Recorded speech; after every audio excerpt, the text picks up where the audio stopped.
আসসালামু আলাইকুম ওয়া রাহমাতুল্লাহি ওয়া বারাকাতুহু। আলহামদুলিল্লাহি রাব্বিল আলামিন ওয়াসসালাতু ওয়াসসালামু আলা আশরাফিল আমবিয়া ওয়াল মুরসালিন নবিয়িনা মুহাম্মাদিন ওয়া আলা আলিহি ওয়া আসহাবিহি আজমাইন ওয়া বা'দ।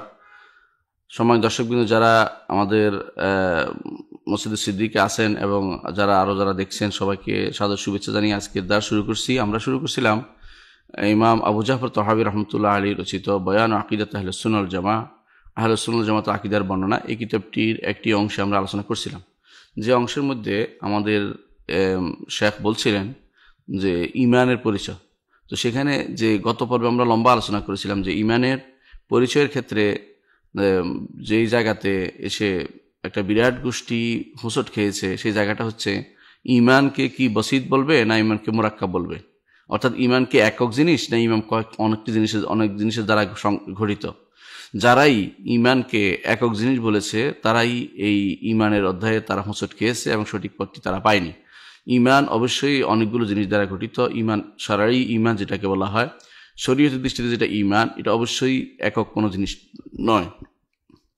যারা একক জিনিস বলেছে, আমরা গত পর্বে আলোচনায় দেখিয়েছি, যারা একক জিনিস বলে ইমানকে, তাদের মধ্যে বিভ্রান্তি চরম আকার ধারণ করেছে। যেমন একক জিনিস বলার কারণেই খারেজিরা বের হয়ে গেছে। তারা বলে একক জিনিস যেহেতু একটা বের হয়ে গেছে, ইমান থেকে মানুষ বেরিয়ে গেছে। মুতাজিলারা তেমনিভাবে যখন একটি জিনিস বুঝছে, একটি জিনিস যখন তারা বলল যে একটি জিনিস, তখন একটি জিনিস চলে গেছে তো ইমান চলে গেছে, তারা এটা মনে করে। ঠিক অনুরূপভাবে একটি জিনিস বলার কারণে উপরের পিঠ উল্টা দিক থেকেও আবার মুরজিয়ারাও একটি জিনিস সেহেতু একটা জিনিস যতক্ষণ থাকে, সামান্যতম নামমাত্র যতক্ষণ থাকে, ততক্ষণ সেই ইমানে থাকবে, অর্থাৎ যত অন্যায় করুক তার ইমান যায় না। একটি জিনিস বলার কারণে অনুরূপভাবে যারা বিভ্রান্ত হয়ে গেছে এই ইয়াতে, সেখানে জাহমিয়ারাও একই রকম বিভ্রান্তিতে লিপ্ত রয়েছে। এরা সবাই মনে করে ইমান শব্দ একটা জিনিস না। ইমান সবসময় বিশুদ্ধ মতে ইমান হচ্ছে অনেকগুলো জিনিসের সমষ্টি। এটা কোরআন এবং হাদিসে আমরা দেখতে পাই। কোরআনে কারীমে আল্লাহ তাআলা অনেক কিছুকে ইমান বলেছেন, সালাতকে ইমান বলেছেন, আর অনুরূপভাবে তার ইমান আমল সালেহকে ইমান, যাবতীয় আমল সালেহকে ইমানের অংশ বলেছেন। আর হাদিসে রাসূলুল্লাহ সাল্লাল্লাহু আলাইহি ওয়াসাল্লাম তিনি নিজে বলে দিয়েছেন, আল ইমানু বিদউন ওয়া সিত্তুনা শুবা, ইমান 60-এর উপরে অনেকগুলো শাখা প্রশাখা মিলে ইমান। অর্থাৎ ইমান যে মোরাক্কাব জিনিস, অর্থাৎ একটা সুগঠিত অনেক কিছু দিয়ে গঠিত জিনিস, এটা আমরা হাদিস থেকে পাই। এটা অনেকটা সালাতের মতো। যেমন সালাত অর্থ দোয়া করা, কিন্তু দোয়া করলে সালাত হয়ে যায় না। সালাতের মধ্যে দোয়া আছে, এতে কোনো সন্দেহ নেই। প্রত্যেকটি অংশেই সালাতের প্রত্যেকটি কাজের মধ্যে দোয়া আছে, কিন্তু সালাত অনেকগুলো জিনিসের নাম, কোনো একক জিনিসের নাম সালাত নয়। তো আমরা গত পর্বে এই জিনিসটা বিস্তারিত আলোচনা করেছি, যে যারাই ইমানকে একক জিনিস বলে বা একটি জিনিস বলবে, তারা এই জায়গাতে ভুলটা করতেই থাকবে। এবং এটা হলো প্রথম ভুল, যেখানে ফেরকা বের হয়ে গেছিল। প্রথম ফেরকা যারা বের হয়ে গেছে, তারা এই প্রথম ভুলের কারণে বের হয়ে গিয়েছিল। আজকে আমাদের দর্শ হচ্ছে, আমাদের শেখ বলতেছেন, ওয়াল মুমিনুনা কুল্লুহুম আউলিয়াউর রহমান ওয়া আকরামুহুম ইনদাল্লাহি আতওয়াহুম ওয়া আতবাউহুম লিল কোরআন ওয়াস সুন্নাহ ওয়া বিফাহমি সালাফিল উম্মাহ। আমি অংশটুকু বাড়িয়ে বলছি বিফাহমি সালাফিল উম্মাহ, কারণ এটা লাগবেই, সেটা আমরা ব্যাখ্যার সময় বলবো। তিনি বলছেন, ওয়াল মুমিনুনা কুল্লুহুম আউলিয়াউর রহমান, ইমানদাররা সবাই রহমানের ওলি, ইমানদাররা সবাই আল্লাহর ওলি। এটা হলো সহজ কথা। বেলায়েত বলে আমাদের দেশে, বেলায়েতের রাস্তা, বেলায়েতের জন্য এটা দরকার, ওলি বেলায়েত, এগুলি লম্বা আলোচনা হয় অনেক জায়গাতে। অনেকের আবার দরবারও আছে এগুলি ওলি বানানোর জন্য। তো এখানে আবু জাফর তাহাবী রাহমাতুল্লাহ যে কথাটি বলেছেন, ওয়াল মুমিনুনা কুল্লুহুম আউলিয়াউর রহমান, এটা দুই অর্থ হতে পারে। একটা হচ্ছে যে ইমানদাররা সবাই আল্লাহর ওলি পরিপূর্ণভাবে, এটা কিন্তু ঠিক নয়। এই কথা বলে এটা উত্তর ঠিক নয়। কারণ ইমানদাররা সবাই সব দিক থেকে সবাই আল্লাহর ওলি পরিপূর্ণভাবে হয় নাই। যার কাছে যতটুকু ইমান আছে অতটুকু সে আল্লাহর ওলি, অতটুকু সে আল্লাহর বন্ধু। একই ব্যক্তির মধ্যে আল্লাহ তাআলা যতটুকু মানবে, ততটুকু আল্লাহ তাআলার কথা যতটুকু শুনবে, মানবে, তার কথা অনুসারে চলবে, ততটুকু সে আল্লাহর বন্ধুত্বের মধ্যে আছে। যখন সে গুনাহ করবে, অতটুকুর মধ্যে আল্লাহ তাআলার ঘৃণার মধ্যে পড়বে, অতটুকু সে অলির ভিতরে পড়ে নাই, অলি হতে পারে নাই। তো তারা যেহেতু বলেছে প্রথমে যে ইমানদাররা সব এক, সেটাকে ঠিক রাখার জন্য সব ইমানদাররাই তখন আল্লাহর অলি হইতে হয়। এটা হলো সমস্যা। না, সব ইমানদাররা আল্লাহর সমপর্যায়ের অলি নয়, এক একজনের এক এক পর্যায়ের অলি। আবু বকর রাদিয়াল্লাহু আনহু ইমানদার মধ্যে শ্রেষ্ঠ ওলি হচ্ছেন রসুলদের পরে আল্লাহর শ্রেষ্ঠ ওলি হচ্ছেন আবু বকর রাদিয়াল্লাহু আনহু, তারপর ওমর, তারপর ওসমান, তারপর আলী, তারপর সাহাবায়ে কেরাম সবাই তাদের মর্যাদা অনুসারে, তারপর তাবেঈনরা, তারপর ইমামরা। এভাবে যেভাবে আমরা ভাগ করি, এইভাবে বোঝা যাচ্ছে যে কোনোভাবেই বর্তমান সময়ের কোনো ব্যক্তি যতই বেশি আবাদত করুক না কেন, যতই আল্লাহর প্রিয় বান্দা হওয়ার জন্য চেষ্টা করুক না কেন, কখনো সাহাবায়ে কেরামের পর্যায়ে পৌঁছতে পারবে না। তাহলে সব ইমানদার আল্লাহর রহমানের ওলি সমপর্যায়ের, এটা বলা যাবে না। এটা আরেকটা ব্যাখ্যা হতে পারে, আল মুমিনুনা কুল্লুহুম মিন আউলিয়ার রহমান, মিন যদি আমরা যোগ করে অর্থ বুঝাই, যে ইমানদাররা সবাই রহমানের ওলি, রহমানের বন্ধু, ইমানদাররা সবাই রহমানের বন্ধু হওয়ার বন্ধু, তাদের মধ্যে কিছু না কিছু আল্লাহর বন্ধুত্ব রয়েছে। এটা শুদ্ধ কথা, এটা যদি বলে এটা শুদ্ধ হবে। এই জন্য এইভাবে আমরা বলতে পারি যে ইমানদাররা সবাই প্রত্যেকেই রহমানের ওলায়াত বা ওলি হিসাবে তাদের সামান্যতম হইলেও কি আছে, তাদের মধ্যে একটা অংশ রয়েছে। যে ইমানদার তার মধ্যে আল্লাহর কিছু না কিছু ওলি হিসেবে, ওলায়াত হিসেবে তার মধ্যে কিছু ওলি হওয়ার যোগ্যতা তার মধ্যে রয়েছে, এবং কিছু ওলায়াত তার মধ্যে আছে, কিছু বেলায়েত তার মধ্যে আছে। তো ইমানদারদের যে স্তর আছে, স্তর অনুসারে তাদের কিন্তু সে বেলায়েতের স্তরও হবে, ইমানদারদের স্তর অনুসারে বেলায়েতের স্তরটা হবে। তো ইমানদারদের স্তরের মধ্যে শ্রেষ্ঠতর স্তর হচ্ছে সিদ্দিকরা, তারপরে শহীদরা, তারপরে সালেহা নেককার বান্দারা। আল্লাহ তাআলা যেভাবে কোরআন কারীম উল্লেখ করেছেন,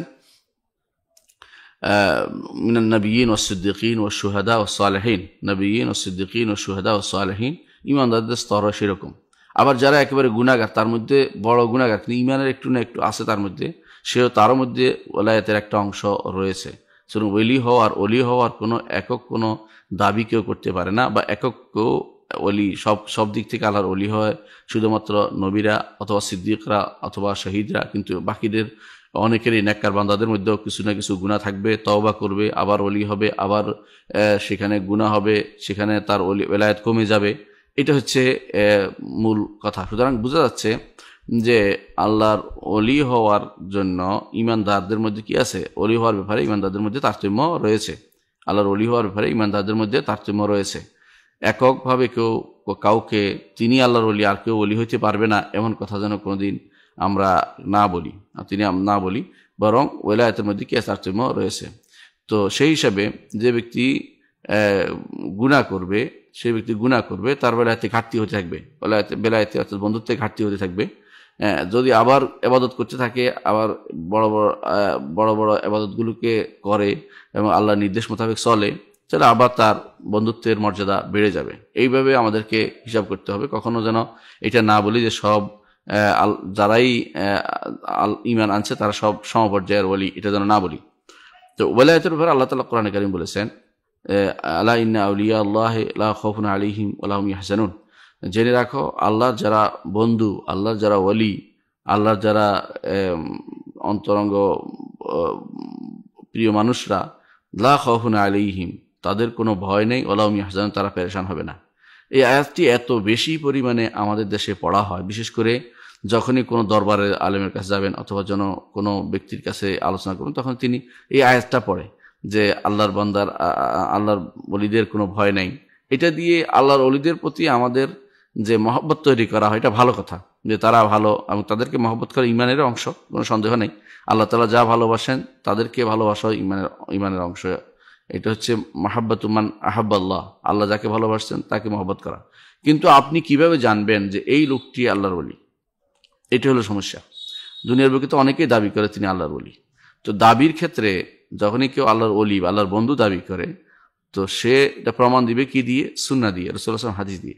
কারণ আল্লাহ তাআলা বলেছেন, কুল ইন কুনতুম তুহিব্বুনাল্লাহ ফাত্তাবিউনি ইউহিব্বুকুমুল্লাহ, বলুন যে যদি তোমরা আল্লাহর বন্ধুত্বের দাবি করো, যে আল্লাহ তাআলা থেকে তোমরা ভালোবাসো এবং আল্লাহ তোমাদের ভালোবাসে, এই দাবি পূরণ হবে কখন? যখন তোমরা রাসূলুল্লাহ সাল্লাল্লাহু আলাইহি ওয়াসাল্লামকে পরিপূর্ণভাবে অনুসরণ করবে। সালাতে, সিয়ামে, জাকাতে, হজে, কর্মকাণ্ডে, দুনিয়ার লেনদেনে, চলাফেরা, উঠা বসা, মানুষের সাথে আচার ব্যবহারে, এগুলিতে যদি কেউ রাসূলুল্লাহ সাল্লাল্লাহু আলাইহি ওয়াসাল্লামকে আয়না হিসেবে নেয় এবং জীবনে আদর্শ হিসেবে নেয়, তাকে দেখেই সবকিছু করে, তিনিই বড় ওলি হবেন। তো দাবি যথেষ্ট না, বরং ওলি হওয়ার জন্য অবশ্যই কিছু জিনিস লাগবে। সেটা কি? যাদের কোনো ভয় নাই, এরা কারা? এরা ওলি। তো ওলি কে? ওলি আল্লাহ নিজে পরিচয় দিয়েছেন, আল্লাযীনা আমানু ওয়া কানু ইয়াত্তাকুন, যারা ঈমান এনেছে এবং তাকওয়া অবলম্বন করেছে। তাকওয়া অবলম্বন ছোট্ট একটা কথা, কিন্তু এর অর্থ হচ্ছে ঈমান এনেছে, তারপরে তারা ফরজ ওয়াজিবের সীমারেখা মেনে চলেছে, হারাম পরিত্যাগ করেছে এবং নফল কাজ করেছে, অন্যায় কাজ থেকে নিজে দূরে সরে আসছে। এর অর্থ হচ্ছে ঈমান, আল্লাহর ওলি হতে হলে অবশ্যই তাকে ঈমান এবং তাকওয়ার পরাকাষ্ঠা দেখাতে হবে। ঈমান এবং তাকওয়ার মধ্যে সর্বোচ্চ পর্যায়ে যেতে হবে। যদি কম যায় তো কম ওলি, একেবারে বাদ যায় না। ঈমানদার কিছু না কিছু বেলায়েতের অংশ তার মধ্যে থাকে, কিছু না কিছু আল্লাহর বন্ধু থাকে। ঈমানদার নয় যে সে আল্লাহর সব দিক থেকে দুশমন। কাফেররা আল্লাহ দুশমন। আল্লাহ নিজে বলেছেন ফাইনাল্লাহ আদুউল লিল কাফিরিন, আল্লাহ তাআলা কাফেরদের দুশমন। অর্থাৎ আল্লাহ কাফেরদের কাছে সামান্যতম ওলি হওয়ার কোনো যোগ্যতা নাই। আর ঈমানদারের মধ্যে ওলায়াত আছে, সেই ওলায়াতের তারতম্য আছে। এই জিনিসটা হচ্ছে এখানে বুঝার বিষয়। এরপরে আমাদের ইমাম আবু জাফর তাহাবী রাহমাতুল্লাহ বলছেন, ওয়া আকরামুহুম ইনদাল্লাহি ওয়া আতওয়াহুম ওয়া আতবাহুম লিল কুরআনি ওয়াস সুন্নতি ওয়া বিসালাফিল উম্মাহ। তিনি বলছেন যে তিনি অবশ্য বলেছেন একটুকুই, আকরামুহুম ইনদাল্লাহ আতওয়াহুম ওয়া আতবাহুম লিল কুরআন। তাদের মধ্যে অর্থাৎ ঈমানদারদের মধ্যে ওই ব্যক্তি বেশি আল্লাহর কাছে বেশি সম্মানিত, ওই ব্যক্তি আল্লাহর কাছে বেশি মর্যাদাপূর্ণ যে ব্যক্তি, তাদের মধ্যে যে ব্যক্তি, ঈমানদারদের মধ্যে যে ব্যক্তি আল্লাহর আনুগত্য বেশি করে এবং কোরআনের অনুসরণ বেশি করে। আতওয়াহুম, যে ব্যক্তি বেশি আনুগত্য করে, ও আতবাহুম, এবং অনুসরণ করে চলে লিল কোরআনের। তাআত এবং ইত্তিবার মধ্যে দুটা পার্থক্য আছে। তাআত হচ্ছে আনুগত্য করা, নির্দেশ মেনে নেয়া এবং নিষেধ পরিত্যাগ করা, এটা হচ্ছে আনুগত্য। আর যখন ইত্তিবার বলা হয় তখন হচ্ছে পদাঙ্ক অনুসরণ করা, একেবারে আরো বেশি নিকটবর্তী। তিনি নির্দেশও মানে এবং তিনি নিষেধও পরিত্যাগ করেন, সাথে সাথে একেবারে যাকে অনুসরণ করে চলছে তার পায়ে পায়ে চলে, অর্থাৎ তিনি যেভাবে চলছেন তিনি সেভাবে চলবে। তো আনুগত্যটা আদেশ নির্দেশের সাথে বেশি সম্পৃক্ত, আর অনুসরণটা হচ্ছে নিজে ভালোবাসার সাথে তার পিছনে চলে। তো কোরআনে কারীমের কথা বলেছেন আমাদের আবু জাফর তাহাবী রাহমাতুল্লাহ আলাইহি, যে আল্লাহর কাছে সবচেয়ে বড় ওলি ওই ব্যক্তি, বেশি সম্মানিত ওলি ওই ব্যক্তি হবে, রহমানের বান্দাদের মধ্যে সবাই আল্লাহর ওলি, বিভিন্ন পর্যায়ে বিভিন্ন মর্যাদা সম্পন্ন, এক মর্যাদার না সবাই, তবে তাদের মধ্যে ওই ব্যক্তি বেশি মর্যাদাপূর্ণ, যে ব্যক্তি আল্লাহর কাছে ওই ব্যক্তি বেশি মর্যাদাপূর্ণ যে ব্যক্তি কোরআনের বেশি আনুগত্য করে, কোরআনের বেশি অনুসরণ করে। আমরা দুটো অর্থ আলাদা বলেছি। তো এখানে তিনি কোরআনের কথা বলেছেন, হয়তো তিনি সংক্ষেপ করেছেন, কারণ কোরআনে কারীম বললেই হাদিসের অনুসরণ এসে যায়, এই জন্য তিনি সংক্ষেপ করেছেন। কারণ মান ইউতি রাসূলা ফাকাদ আতা আল্লাহ, কোরআনকে অনুসরণ করতে হলে হাদিসকে অনুসরণ করতেই হবে, আর হাদিস তো ওয়াহী আমরা জানি। সেই হিসাবে তিনি সুন্নাহটা আনেন নাই, কিন্তু আমরা এটা উল্লেখ করে দিতে চাই, আমরা বলতে চাই আকরামুহুম ইনদাল্লাহি আতওয়াহুম ওয়া আতবাউহুম লিল কুরআনি ওয়াস সুন্নতি, এবং সুন্নাহর অনুসরণ যিনি করবে, কোরআন এবং সুন্নাহ যিনি অনুসরণ করবে। কারণ অনেকে এটাতে ভুল বুঝতে পারে যে সুন্নাহর কথা, হাদিসের কথা বলা হয় না, কোরআন মানলেই মুত্তাকি হয়ে যাবে। না, কখনো না। কোরআন মানতে হলেই আপনাকে হাদিস মানতে হবে, কোরআন মানতে হলে আপনাকে হাদিস মানতে হবে। এর সাথে আমরা আরেকটু কথা যোগ করতে, সেটা হচ্ছে বেফাহমে সালাফুল উম্মাহ, সালফে সালিহিনের বুঝ অনুসারে হলেই শুধুমাত্র আল্লাহর কাছে বেশি সম্মানিত হবে এবং মর্যাদাপূর্ণ হবে। কারণ কোরআন এবং সুন্নাহ মানার ক্ষেত্রে যদি ভুল করে কেউ, ভুল বহু রকমের করতে পারে। কোরআনে কারীমের অর্থ বিভিন্নভাবে সেটাকে ভিন্ন ভিন্ন পর্যায়ে নিয়ে যেতে পারে, টেনে একজন এক এক দিয়ে টেনে নিতে পারে। যেমন কাদিয়ানী বলতেছে ওয়াবিল আখিরাতি হুম ইউকিনুন, সূরা বাকারার এই আয়াতটি, পঞ্চম আয়াতটি নিয়ে তিনি কাদিয়ানী বলতেছে কি, ওয়াবিল আখিরাতি হুম ইউকিনুন, তারা আখিরাতের উপর দৃঢ়। সেটা আমাদের অর্থ, সে ভিন্ন অর্থ করতেছে। ওয়াবিল আখিরাতি হুম ইউকিনুন অর্থ হলো শেষ রিসালাত, সে ইচ্ছা করে অপব্যাখ্যা করে, অর্থাৎ তার কাদিয়ানী নিজের রিসালাতে বিশ্বাসকারীকে এটা অর্থ করাচ্ছে, অর্থাৎ এটা অপব্যাখ্যা করছে। ঠিক হাদিসের ক্ষেত্রেও কেউ হাদিস পড়ে কিন্তু হাদিসটাকে অপব্যাখ্যা করে, সারাদিন হাদিসের অর্থ পরিবর্তনের জন্য চেষ্টা করে, অথবা এই হবে, মানে হাদিসের অর্থটা সরাসরি নিতে তারা রাজি নেই। তো এই জন্য একটু শব্দ বাড়িয়ে দিতে হবে। এটা হচ্ছে বেফাহমে সালাফুল উম্মাহ। কোরআন এবং হাদিস বুঝতে হলে অবশ্যই সালফে সালিহিনের বুঝ অনুসারে বুঝতে হবে। তাহলে আল্লাহর বান্দা হতে হলে, আল্লাহর নেককার বান্দা হতে হলে, আল্লাহর প্রিয় বান্দা হতে হলে, আল্লাহর সম্মানিত মর্যাদাপূর্ণ ব্যক্তিত্ব হতে হলে তাকে অবশ্যই কোরআন অনুসরণ করতে হবে, সাথে হাদিস অনুসরণ করতে হবে। এই দুইটা অনুসরণ ক্ষেত্রে সালফে সালিহিন নীতিকে তারা মেনে নিতে হবে। সালফে সালিহিন যেভাবে বুঝছেন সেভাবে বুঝতে হবে, নিজের মন মতো বুঝলে হবে না। আমরা এটা একটা উদাহরণ দিয়ে থাকি অনেক সময়, আপনার মনে আছে কিনা। যেমন আল্লাহ তাআলা কোরআনে কারীমে বলেছেন, ইয়া আইয়ুহাল্লাযীনা আমানুত্তাকুল্লাহ ওয়াবতাগু ইলাইহিল ওয়াসিলা, হে ঈমানদারগণ তোমরা আল্লাহ তাকওয়া অবলম্বন করো এবং তার কাছে ওসিলা তালাশ করো, তার কাছে ওসিলা তালাশ করো, ওয়াবতাগু তালাশ করো, ইলাইহিল ওয়াসিলা ওসিলা তালাশ করো।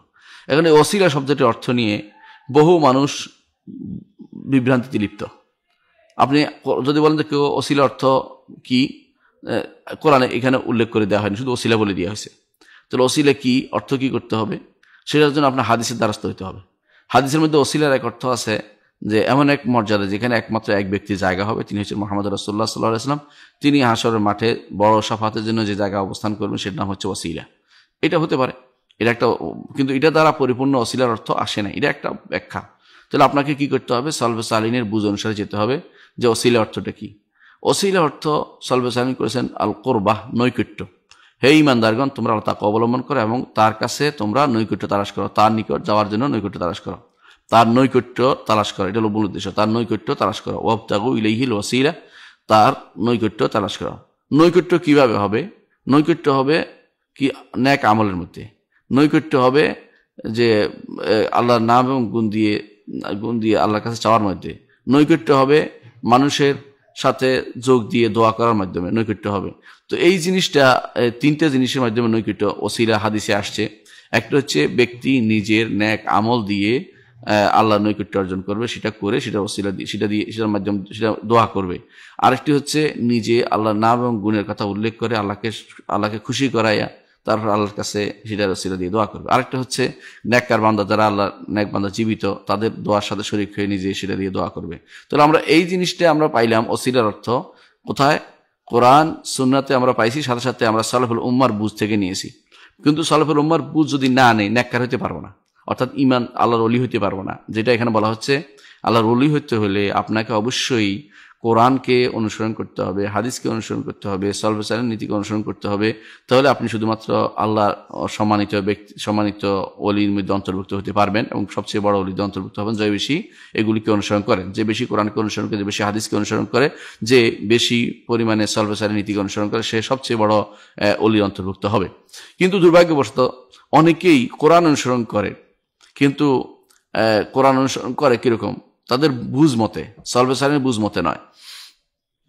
অনেককেই আপনি যখন জিজ্ঞাসা করবেন যে ইয়া আইয়ুহাল্লাযীনা আমানুত্তাকুল্লাহ ওয়াবতাগু ইলাইহিল ওয়াসিলা অর্থ কি, তখন তাদের মধ্যে যারা বুঝে না, যারা কোরআন হাদিসের অনুসরণ করে না, সালাফুস সালেহিনের বুঝ অনুসরণ করে না, তাদের অনেকেই বলবে ওয়াবতাগু ইলাইহিল ওয়াসিলা অর্থ হচ্ছে যে তোমরা পীর ধরো, অথবা কেউ বলবে যে ওসিলা মাধ্যম ধরো, ব্যক্তিকে মাধ্যম ধরো, অথবা কারো ওসিলা দিয়ে দোয়া করো, কারো ব্যক্তি সত্তার ওসিলা দিয়ে দোয়া করো, ব্যক্তি সত্তার ওসিলা দিয়ে, অথবা কারো পীর ধরা বা কোনো এই জাতীয় কিছু যারা যেগুলি বলতেছে কবরের কাছে যাওয়া, অথবা কোনো মাজারের কাছে যাওয়া, অথবা কোনো মাছ গজার মাছ, অথবা কোনো কচ্ছপের কাছে যাওয়া, এই জাতীয় চিন্তা ভাবনা যারা করছে, তারা কিন্তু আল্লাহ কোরআনকেও বুঝেনি এবং তারা আল্লাহর নেককার বা আল্লাহ তাআলার ওলি বা সম্মানিত ওলিদের অন্তর্ভুক্ত হতে পারেনি।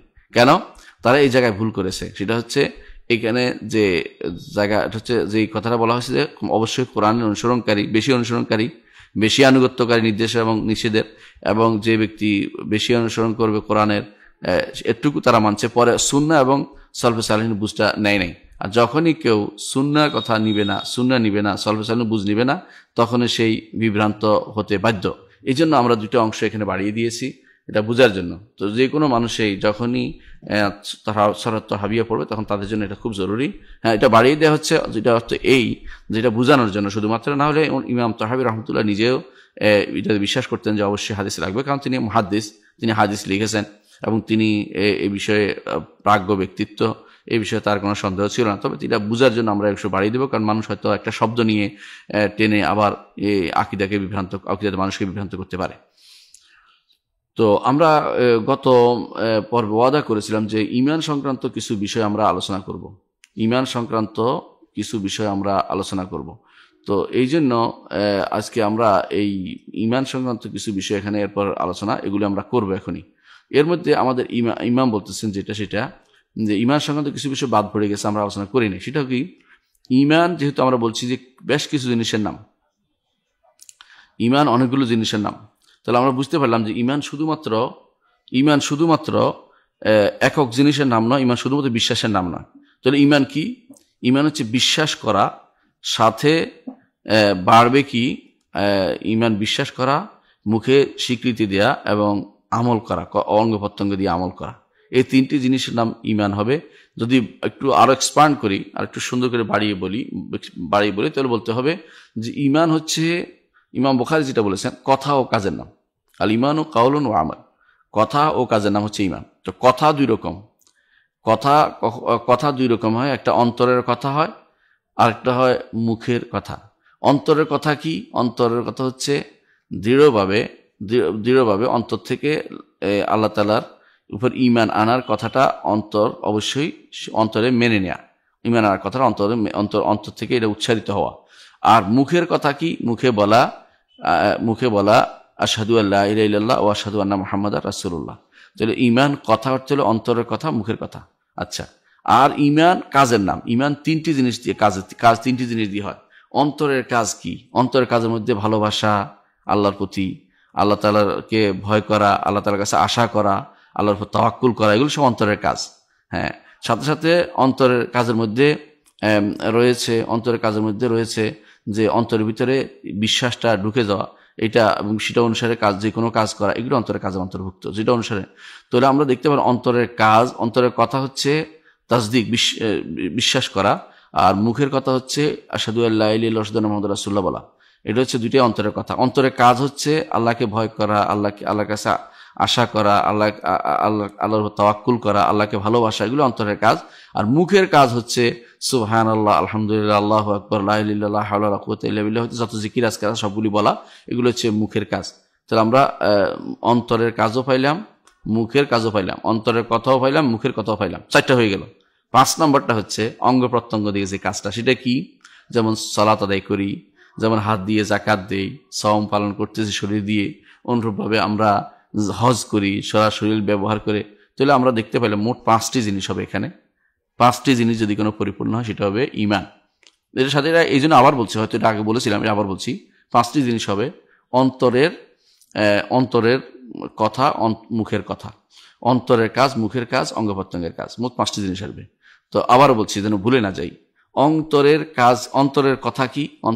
অন্তরের কথা হচ্ছে অন্তরের ভিতরে এটা ঢুকে যাওয়া যে আমি আল্লাহকে বিশ্বাস করলাম, আল্লাহ এবং তার রাসূলকে বিশ্বাস করলাম। আমানতু বিল্লাহি, যেটা আমরা সংক্ষেপে বলি যে আল্লাহ, আমানতু বিল্লাহি ওয়া মালাইকাতিহি ওয়া কুতুবিহি ওয়া রাসূলিহি ওয়াল ইয়াউমিল আখির ওয়াল কদরি খাইরিহি ওয়া শাররিহি, যেগুলি বলি 5টি জিনিস, এগুলি অন্তরের মধ্যে স্বীকৃতি, অন্তরের স্বীকৃতি থাকা, এটা হলো অন্তরের কথা। আচ্ছা, মুখের কথা কি? মুখের কথা হলো আশহাদু আল্লা ইলাহা ইল্লাল্লাহ ওয়া আশহাদু আন্না মুহাম্মাদার রাসূলুল্লাহ। দুইটা গেল। এখন অন্তরের কাজ বলেন। অন্তরের কাজ কি? সে আল্লাহকে ভালোবাসা, সে আল্লাহ যেটা ভালোবাসে এটাকে ভালোবাসা, আল্লাহ তাআলাকে তার কাছে আশা করা, তার উপর ভরসা করা, এগুলো হচ্ছে অন্তরের, এই জাতীয় অনেকগুলো জিনিস যেগুলো অন্তরের ভিতরে থাকে, এগুলো অন্তরের কাজ। এখন মুখের কাজ কি? মুখের কাজ হচ্ছে সুবহানাল্লাহ, আলহামদুলিল্লাহ, আল্লাহু আকবার, লা ইলাহা ইল্লাল্লাহ, লা হাওলা ওয়া লা কুওয়াতা ইল্লা বিল্লাহ, যতগুলো জিকির আছে সেগুলি করা, মুখের জিকিরগুলি করা। এখন বাকি রইল 4টা হয়ে গেল। একটা বাকি রয়েছে, সেটা কি? অন্তরে, এটা হলো অঙ্গ প্রত্যঙ্গের কাজ। তাহলে সেটা কি? সালাত আদায় করা, জাকাত দেয়া, হজ করা, এগুলি সবগুলি অঙ্গ প্রত্যঙ্গের কাজ। তাহলে আমরা সংক্ষেপে বুঝতে পারলাম এটা আল ইমানু কাউলুন ওয়া আমাল। ইমান কথা এবং কাজের নাম। ইমান কথা ও কাজের নাম, এটা হচ্ছে ইমান। ইমান একক কোনো জিনিসের নাম নয়। যদি এটা হয়ে থাকে তাহলে আমরা এখন বলবো ইমানের রোকন কয়টা হলো? ইমান রোকন অবশ্যই মৌলিকভাবে 3টি। সেটা কি? অর্থাৎ ইমানের রোকন, ইমানের 3টি অংশ রয়েছে। একটি হচ্ছে অন্তর, একটি হচ্ছে মুখ, একটি হচ্ছে অঙ্গ প্রত্যঙ্গ। 3টার মধ্যে ইমান রয়েছে। তাহলে ইমান ব্যাপক জিনিসের নাম, যেমন কুফরিও ব্যাপক জিনিসের নাম। কুফরি একটা ছোট জিনিস বাদ গেলে, ছোট জিনিস অন্যায় করলে এটা কুফরি। ইমানও তেমনি একটা বিভিন্ন জিনিসের সম্মিলিত অংশ হচ্ছে ইমান। এর মধ্যে এক একটার মর্যাদা এক এক রকম। যে ব্যক্তি বেশি করবে, সবগুলি যথাযথ পালন করবে, সে মহসেন পর্যায়ে। যে ব্যক্তি সবগুলি যত পালন করতে পারে নাই, কিন্তু মৌলিক ফরজগুলি আদায় করছে, গুনার কাজগুলি ত্যাগ করে চলেছে, হারামগুলি ত্যাগ করেছে, সে এই মোমেন পর্যায়ের। আর যে ব্যক্তি মৌলিক কিছু জিনিস আলোচনা করেছে, কিছু গুনাহ করেছে, বেশি অন্যায় করেছে, সেই ব্যক্তি হচ্ছে মুসলিম পর্যায়ে। তো 3টি পর্যায়ে রয়ে গেছে, 3টি পর্যায়ে আছে। এই 3টি পর্যায়কে আমাদের মারাতেব বলা হয়, মারাতেবুল ঈমান বলা হয়, মারাতেবুদ্দিন 3টি। একটা হচ্ছে ঈমান, একটি হচ্ছে ইসলাম, একটি হচ্ছে ঈমান, একটি হচ্ছে ইহসান। এই তিনটি জিনিস একজন ব্যক্তির মধ্যেই পাওয়া যাবে তার অবস্থা অনুসারে। কখনো একজন মানুষ মুসলিম পর্যায়ে থাকে, আবার যখন আমল করতে করতে মুমিন পর্যায়ে চলে যায়, আবার যখন আরো বেশি বেশি বড় বড় আমলগুলি করে এবং অতিরিক্ত ফজিলতের আমল করে তখন মহসেন পর্যায়ে চলে যায়।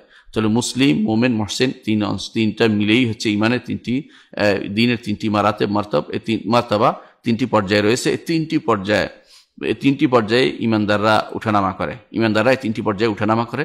এমনকি যারা আল্লাহ নেক বান্দারা, বিশেষ করে নবীয়িন, তারা সর্বোচ্চ পর্যায়ে ইহসানের পর্যায়ে রয়েছেন। এরপরে যারা সিদ্দিকিন তারা ইহসানের পর্যায়ে থাকেন, শহীদরাও ইহসানের পর্যায়ে থাকেন। সালেহ নেককার বান্দারা 3 পর্যায়ে থাকে। কখনো তারা গুনাহ করলে ইসলামের পর্যায়ে চলে আসেন, আবার যখন একটু ভালো করেন তখন তারা মুমিন পর্যায়ে যান, আবার যখন আর একটু ভালো করেন তখন তারা মহসিন পর্যায়ে যান। একজন মানুষের 3টি পর্যায়ে আল্লাহ তাআলা কোরআনে কারিমে উল্লেখ করেছেন যে মিনহুম সুম্মাস্তাফাইনা মিন ইবাদিনা, তাদের মধ্যে অনেকে আমরা পছন্দ করেছি, তাদের মধ্যে কেউ আছে মুহসিনুল নাফসিহি, নিজে ইহসান করে, আবার কেউ জালেম করে, মিনহুম মুক্তাসিদ, তাদের মধ্যে কেউ মাঝামাঝি পর্যায়ে আছে। অর্থাৎ জালেম যারা এলো ইসলাম আছে কিন্তু ইমান পরিপূর্ণ ঢুকে না, তারা জালেম, জুলুম করছে, কিছু অন্যায় করছে। আবার আছে মুক্তাসিদ, মাঝামাঝি আছে, সেটা হচ্ছে যারা ইসলাম আমল করেছে, ইমানের পর্যায়ে আছে, শিরিক করে না, বেদাত করে না, গুনার কাজ করে না, কিন্তু আবার অতিরিক্ত ফজিলতের আমল করে না। আবার এরপর মহসিন আছে আরেক পর্যায়ে, যারা শিরিকও করে না, শিরিক করে না, গুনার কামও করে না, ফরজ আমলও করে, সাথে সাথে অতিরিক্ত নফল আমলও করে, তারা মহসিন পর্যায়ের। এই 3টি পর্যায়ে সবসময় মাথায় রাখতে হবে যে ইমানদার 3টি পর্যায়ের মধ্যে উঠানামা করে। এরকম যদি হয়, এটা এই জন্য বললাম যে তাহলে ইমানের অংশ 3টি, ইমানের অংশ হচ্ছে 3টি, এটাকে আমরা স্বীকৃতি দিতে হবে। সেটাকে এই জন্য সংক্ষেপে বলা ইমানের মার্তাবা 3টি রয়েছে। এই যদি অবস্থা হয়ে থাকে তাহলে ইমানদার কখনো নিজে কি বলতে পারে যে আমি পাক্কা ইমানদার বলতে পারে? ইমানদার কখনো পাক্কা ইমানদার দাবি করতে পারে না। এই জন্য একজন মানুষ বলতে পারে ইনশাআল্লাহ বলতে হয়, আল্লাহ চাহে তো। ইমানদার পাক্কাই দাবি করতে পারে না কেন?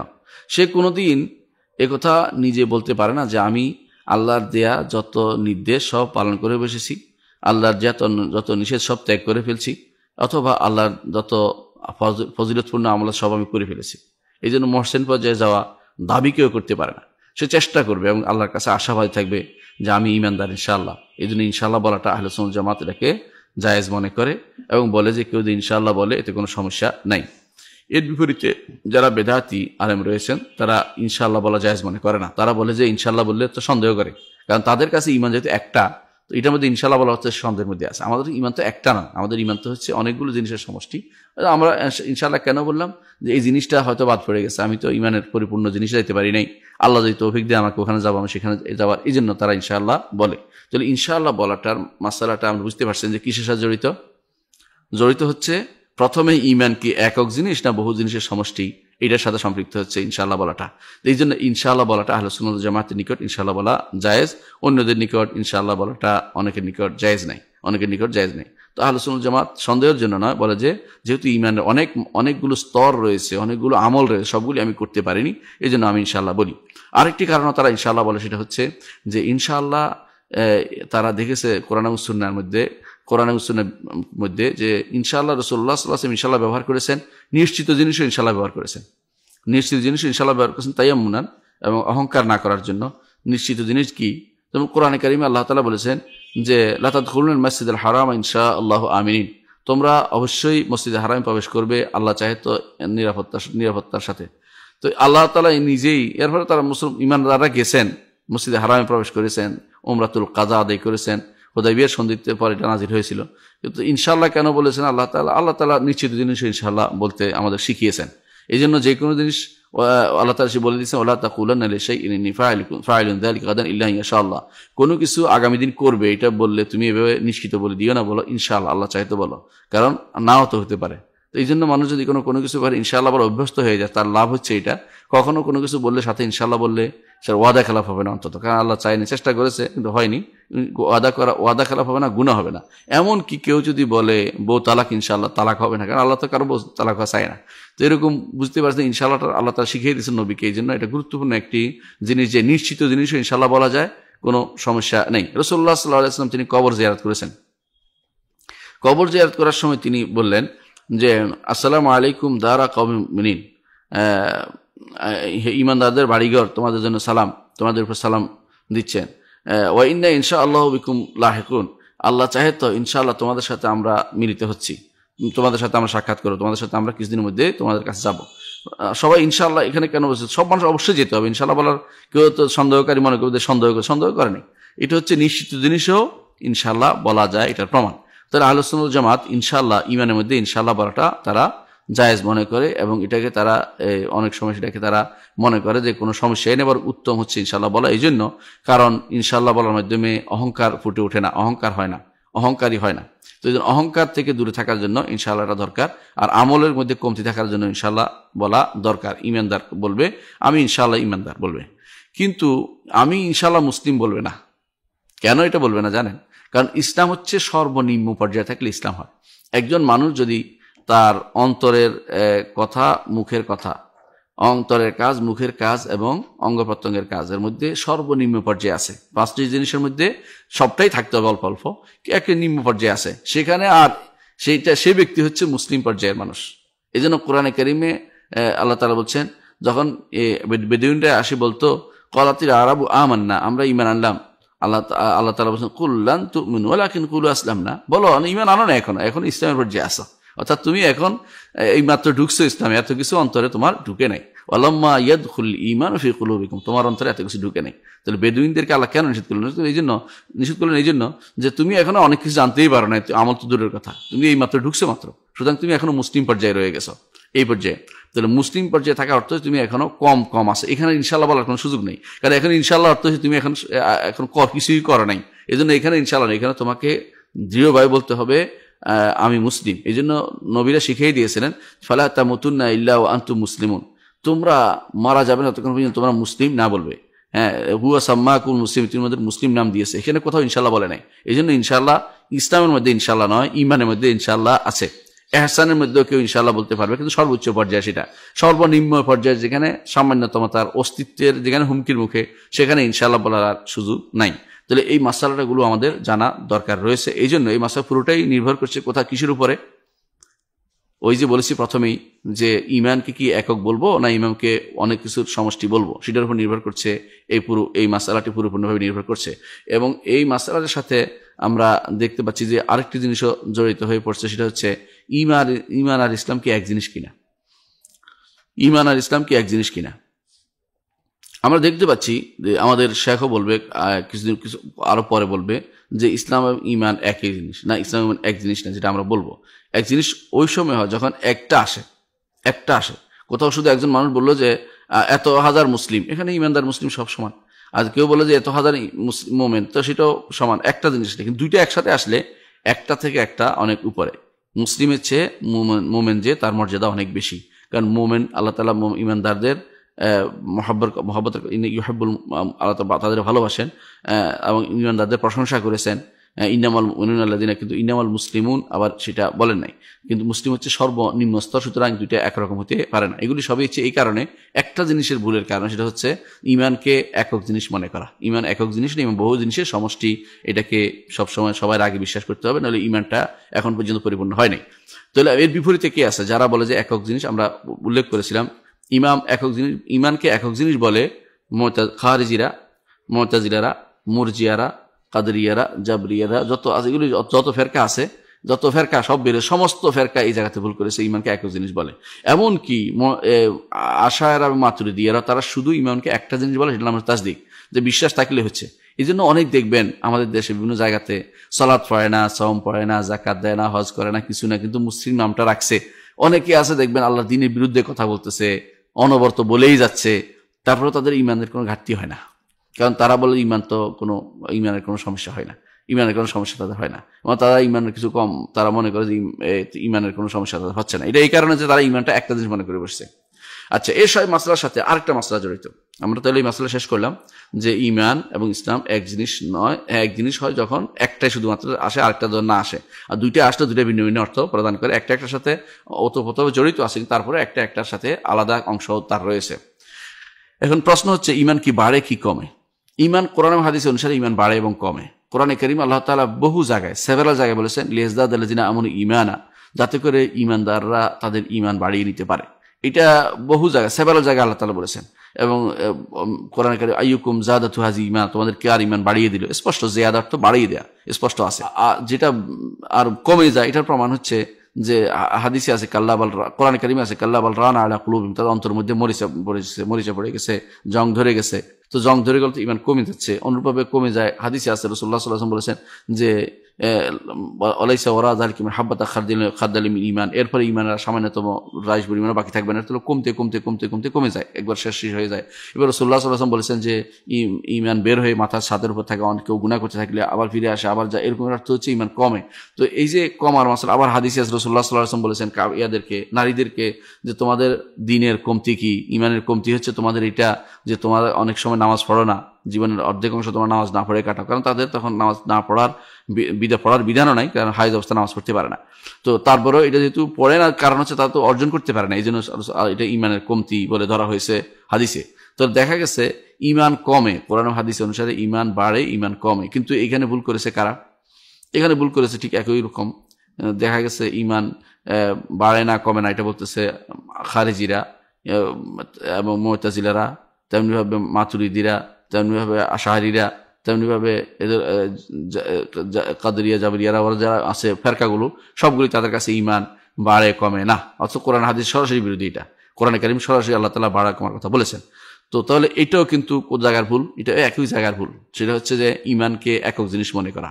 ঈমানকে একক জিনিস মনে করলে এই ভুলগুলি সবসময় তাদের সাথেই থাকবে, এবং কখনো ঈমান সত্যিকার ঈমান তাদের নসিব হয় না, এবং সবসময় বিভ্রান্তি থাকে এবং সঠিক পথে আসতে পারে না। এটা হচ্ছে আহলুস সুন্নাহ ওয়াল জামাতের ঈমানের ব্যাপারে যে সমস্ত মাসালাগুলো আলোচনা ওয়াদা করেছিলাম, সেগুলো আমরা এখন আর এদিকে আর বাড়বো না, আমরা শাইখের কথা পড়বো। শাইখ বলতেছেন ওয়ালা নুকাফিরু আহাদাম মিন আহলিল কিবলাতি বিযামবিন মা লাম ইস্তাহিল্লাহু। ওয়ালা নুকাফির আহাদাম, আমরা কাউকে কাফের বলছি না, আহলে কিবলাকে বিযামবিন, কোনো গুনার কারণে, মা লাম ইস্তাহিল্লাহু, যতক্ষণ না তিনি এটাকে হালাল মনে করতেছেন। এখানে দেখেন প্রথমে বলতেছেন লা নুকাফিরু আহাদাম মিন আহলিল কিবলাতি বিযামবিন, আমরা কাফের বলি না কোনো আহলে কিবলাকে। আহলে কিবলা কারা? কেবলার অনুসারী কারা? কেবলার অনুসারী দাবির মুখে না, কেবলার অনুসারী তো সালাত আদায়কারী। যে ব্যক্তি সালাত আদায় করে সেই ব্যক্তি কেবলার অনুসারী। যে ব্যক্তি সালাত আদায় করে সে কিভাবে কেবলার অনুসারী হলো? তার কেবলাই তো জানা নেই। তাহলে যে ব্যক্তি সালাত আদায়কারী সেই ব্যক্তিকে আমরা কাফের বলবো না কোনো গুনার কারণে। এখানে এই গুনার কারণে একটা বলে দেয়া এইভাবে যে গুনার কারণে তাকে কাফের বলা যাবে না, এটা কিন্তু গুনাটা নির্ধারণ করতে হবে। কারণ গুনাহ তো কবিরা গুনাহ গুনাহ, সগীরা গুনাহ গুনাহ, আবার শিরিকও গুনাহ। তো শিরিক করলে তো কাফের হয়েই যাবে, শিরিক করলে কাফের হয়ে যাবে, কুফরি করলে কাফের হবে, মুনাফিক করলে কাফের হবে। তাহলে কোনো গুনার কারণে তারে যে ব্যক্তি কেবলা অনুসরণ করে তারা কাফের বলবো না, এই কথাটা ঠিক না। কারণ বিভিন্ন কারণে মানুষ কাফের হয়ে যায়। কি কি কারণে মানুষ কাফের হয়ে যায়? এক নম্বর যে কারণে কাফের হয়ে যায় সেটা হচ্ছে যে কেউ যদি কোনো আল্লাহ এবং তার রাসূলের নীতিকে অস্বীকার করে, মানবো না, ইবা বলা, এটা কুফরুল ইবা, যে আল্লাহর কথা মানবো না, রাসূলের কথা মানবো না, কাফের হয়ে যাবে। সে যদিও সে সালাত আদায়কারী হয়, যদি বলে অন্তর থেকে মানবো না, এটা এমনি করতেছি, তাহলে কাফের হয়ে যাবে। অথবা তার অন্তরে নাই, তা আল্লাহ রাসূলের বিধান মানবে না, সে কাফের হয়ে যাবে।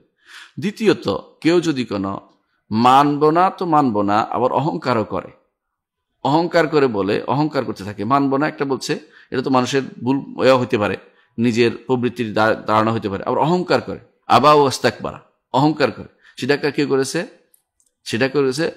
অহংকার করেছে কে? ইবলিস অহংকার করেছে, সেও কাফেরের জন্য। হ্যাঁ, এগুলো অস্বীকার করার, তো শোনার পর মানলো না, যেমন আরবের মুশরিকরা শুনলো না, মানলো না তারা। আচ্ছা, দুইটা হলো। আর জহুদ, কুফরুল জহুদ, এটা হচ্ছে অহংকার করলো না, অহংকার অস্বীকার করলো, সাথে শত্রুতা আরম্ভ করে দিল, এটা হলো জহুদ, বাড়াবাড়ি করতে আরম্ভ করলো। 3 নম্বরটা, যদি বাড়াবাড়ি করে সেও কাফের হয়ে যাবে, যে সে শুধু মানা নয়, বরং যারা মানে তাদের বিরুদ্ধে লেগে যাচ্ছে, এরাও কাফের হয়ে যাবে, কুফরুল জহুদ। হ্যাঁ, তারপরে আরো হচ্ছে কুফরুল ইবা ওয়াল ইস্তিকবার ওয়াল জহুদ, আর হচ্ছে এরপর হচ্ছে যে সেটা মেনে নিতে অস্বীকার করতেছে, যে আমরা মানবো না। বললাম যেটা 3টা বলছে আগে, ইবা অস্বীকার করা, একটা হচ্ছে ইস্তিকবার অহংকার করা, একটা হচ্ছে জহুদ যে মেনে নিবে না। আচ্ছা, আরেকটা হচ্ছে জহুদ, তো সেই বিরোধিতা লেগে যাওয়া, এটাও কুফরি। এই 3টা কুফরি। আরেকটা কুফরি হচ্ছে যে এরাদ, আল্লাহর দিন থেকে বিমুখ হওয়া, যে আমি বলবো না এটা, শুনবো না এটা, আমি এটা বলতেও রাজি নাই, মানে করতেও রাজি নাই, শুনতেও রাজি নাই, বরং আমি মুখ ফিরিয়ে থাকি পরিপূর্ণভাবে। আল্লাহ তাআলা কোরআনে কারিমে এগুলো সবগুলো উল্লেখ করেছেন, সবগুলো নজির হিসেবে উল্লেখ করেছেন। যেমন যখন রাসূলুল্লাহ সাল্লাল্লাহু আলাইহি ওয়াসাল্লাম গেলেন তায়েফের এক ভাইয়ের কাছে, তায়েফের 3 ভাইয়ের এক ভাইয়ের কাছে গেলেন, যাই বললেন যে আমি তোমার কাছে নবুয়ত রিসালাতের প্রচার করতে এসেছি। সে কথা বলতে শুনে সে বলছে আমি তোমার সাথে কথা বলতে রাজি নেই। এটা হলো ইরাদ আন দীনিল্লাহ। কিছু মানুষ আছে আল্লাহর দ্বীনকে আল্লাহর দ্বীন সম্পর্কে জানতেও চায় না, শিখতেও চায় না, এবং সেটা বাস্তবায়ন কত দূরের কথা, এটা নিয়ে আলোচনা করতে রাজি নেই।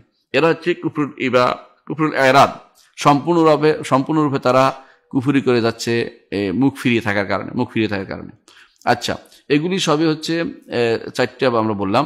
আরেকটা হচ্ছে কুফরুল ইস্তেহলাল, যে হালাল মনে করা, যে হালাল মনে করা কি বিপরীতটা, আল্লাহ এবং তার রাসূল যেটাকে হারাম মনে করছে সেটা হালাল মনে করা, যেটা হালাল করে সেটা হারাম করা, উল্টাটা করা। অর্থাৎ এটা হচ্ছে তাহলিল এবং তাহরিমের মাধ্যমে যেটাকে হারাম করা, সেটাও কুফরি। আবার আছে ইস্তেহজা, ঠাট্টা করেছেন। কোরআনে কারিমে উল্লেখ কুল ইস্তাহজু ইন্নাল্লাহা মুখরিজুম মা কুনতুম তাহজারুন, তোমরা ঠাট্টা করার কারণেও কাফের হয়ে যায়। হ্যাঁ, অনুরূপভাবে কেউ আছে মিথ্যারোপ করে, তাকযীব, মিথ্যারোপ করে, সেটার কারণে কেউ কাফের হয়ে যায়, মিথ্যারোপ কারণে কাফের হয়ে যায়। তাহলে আমরা দেখতে পাচ্ছি যে একজন মানুষ কাফের হয়ে যায় অনেকগুলো কারণ থাকতে পারে। তো এই সমস্ত, এরপরে আছে কুফরুল শিরক, 6টা গেল কুফরুল শিরক, শিরকের করার কারণে কাফের হয়ে যায়। 7 নম্বর কুফর শিরকের কাফের হয়ে যায়। 8 নম্বর কুফরুল নিফাক, মুনাফিক করার কারণে কাফের হয়ে যায়। 9 নম্বর হচ্ছে যেটা যারা এমন একটা কুফরি, এমন কাজ করা যেটাকে বলে কুফর শিরক বলা হয়, শিরিক করার কারণে কাফের হয়ে যায়, তাহলে আমরা দেখতে পাচ্ছি যে কখনো মানুষ কাফের হয় শিরকের মাধ্যমে, কখনো কুফরির মাধ্যমে,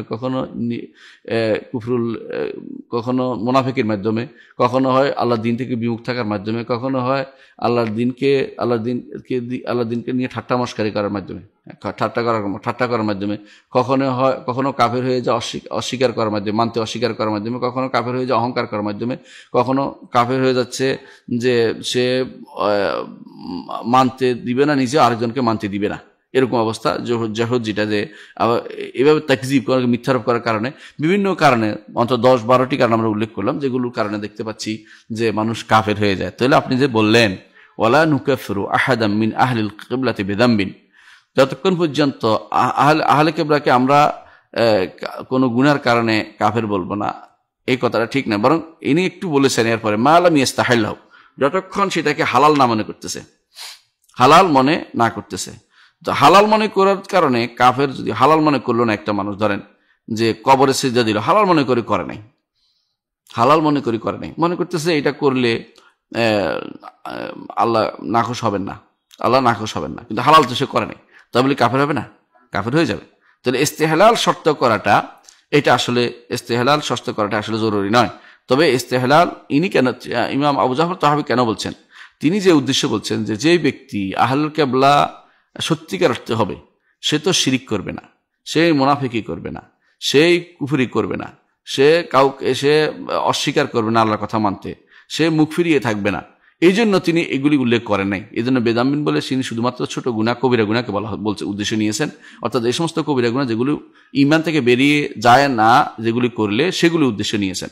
তাহলে তার অর্থ হবে এটা, যে ব্যক্তি কিবলা অনুসরণ করে চলে এবং ঈমান থেকে বেরিয়ে যায় এমন কোনো কাজ করে নাই, সেই ব্যক্তি যদি এমন কোনো গুনাহ করে, তাহলে সেই ব্যক্তি গুনার কারণে তাকে আমরা কাফের বলি না, কাফের কেউ বলবো না।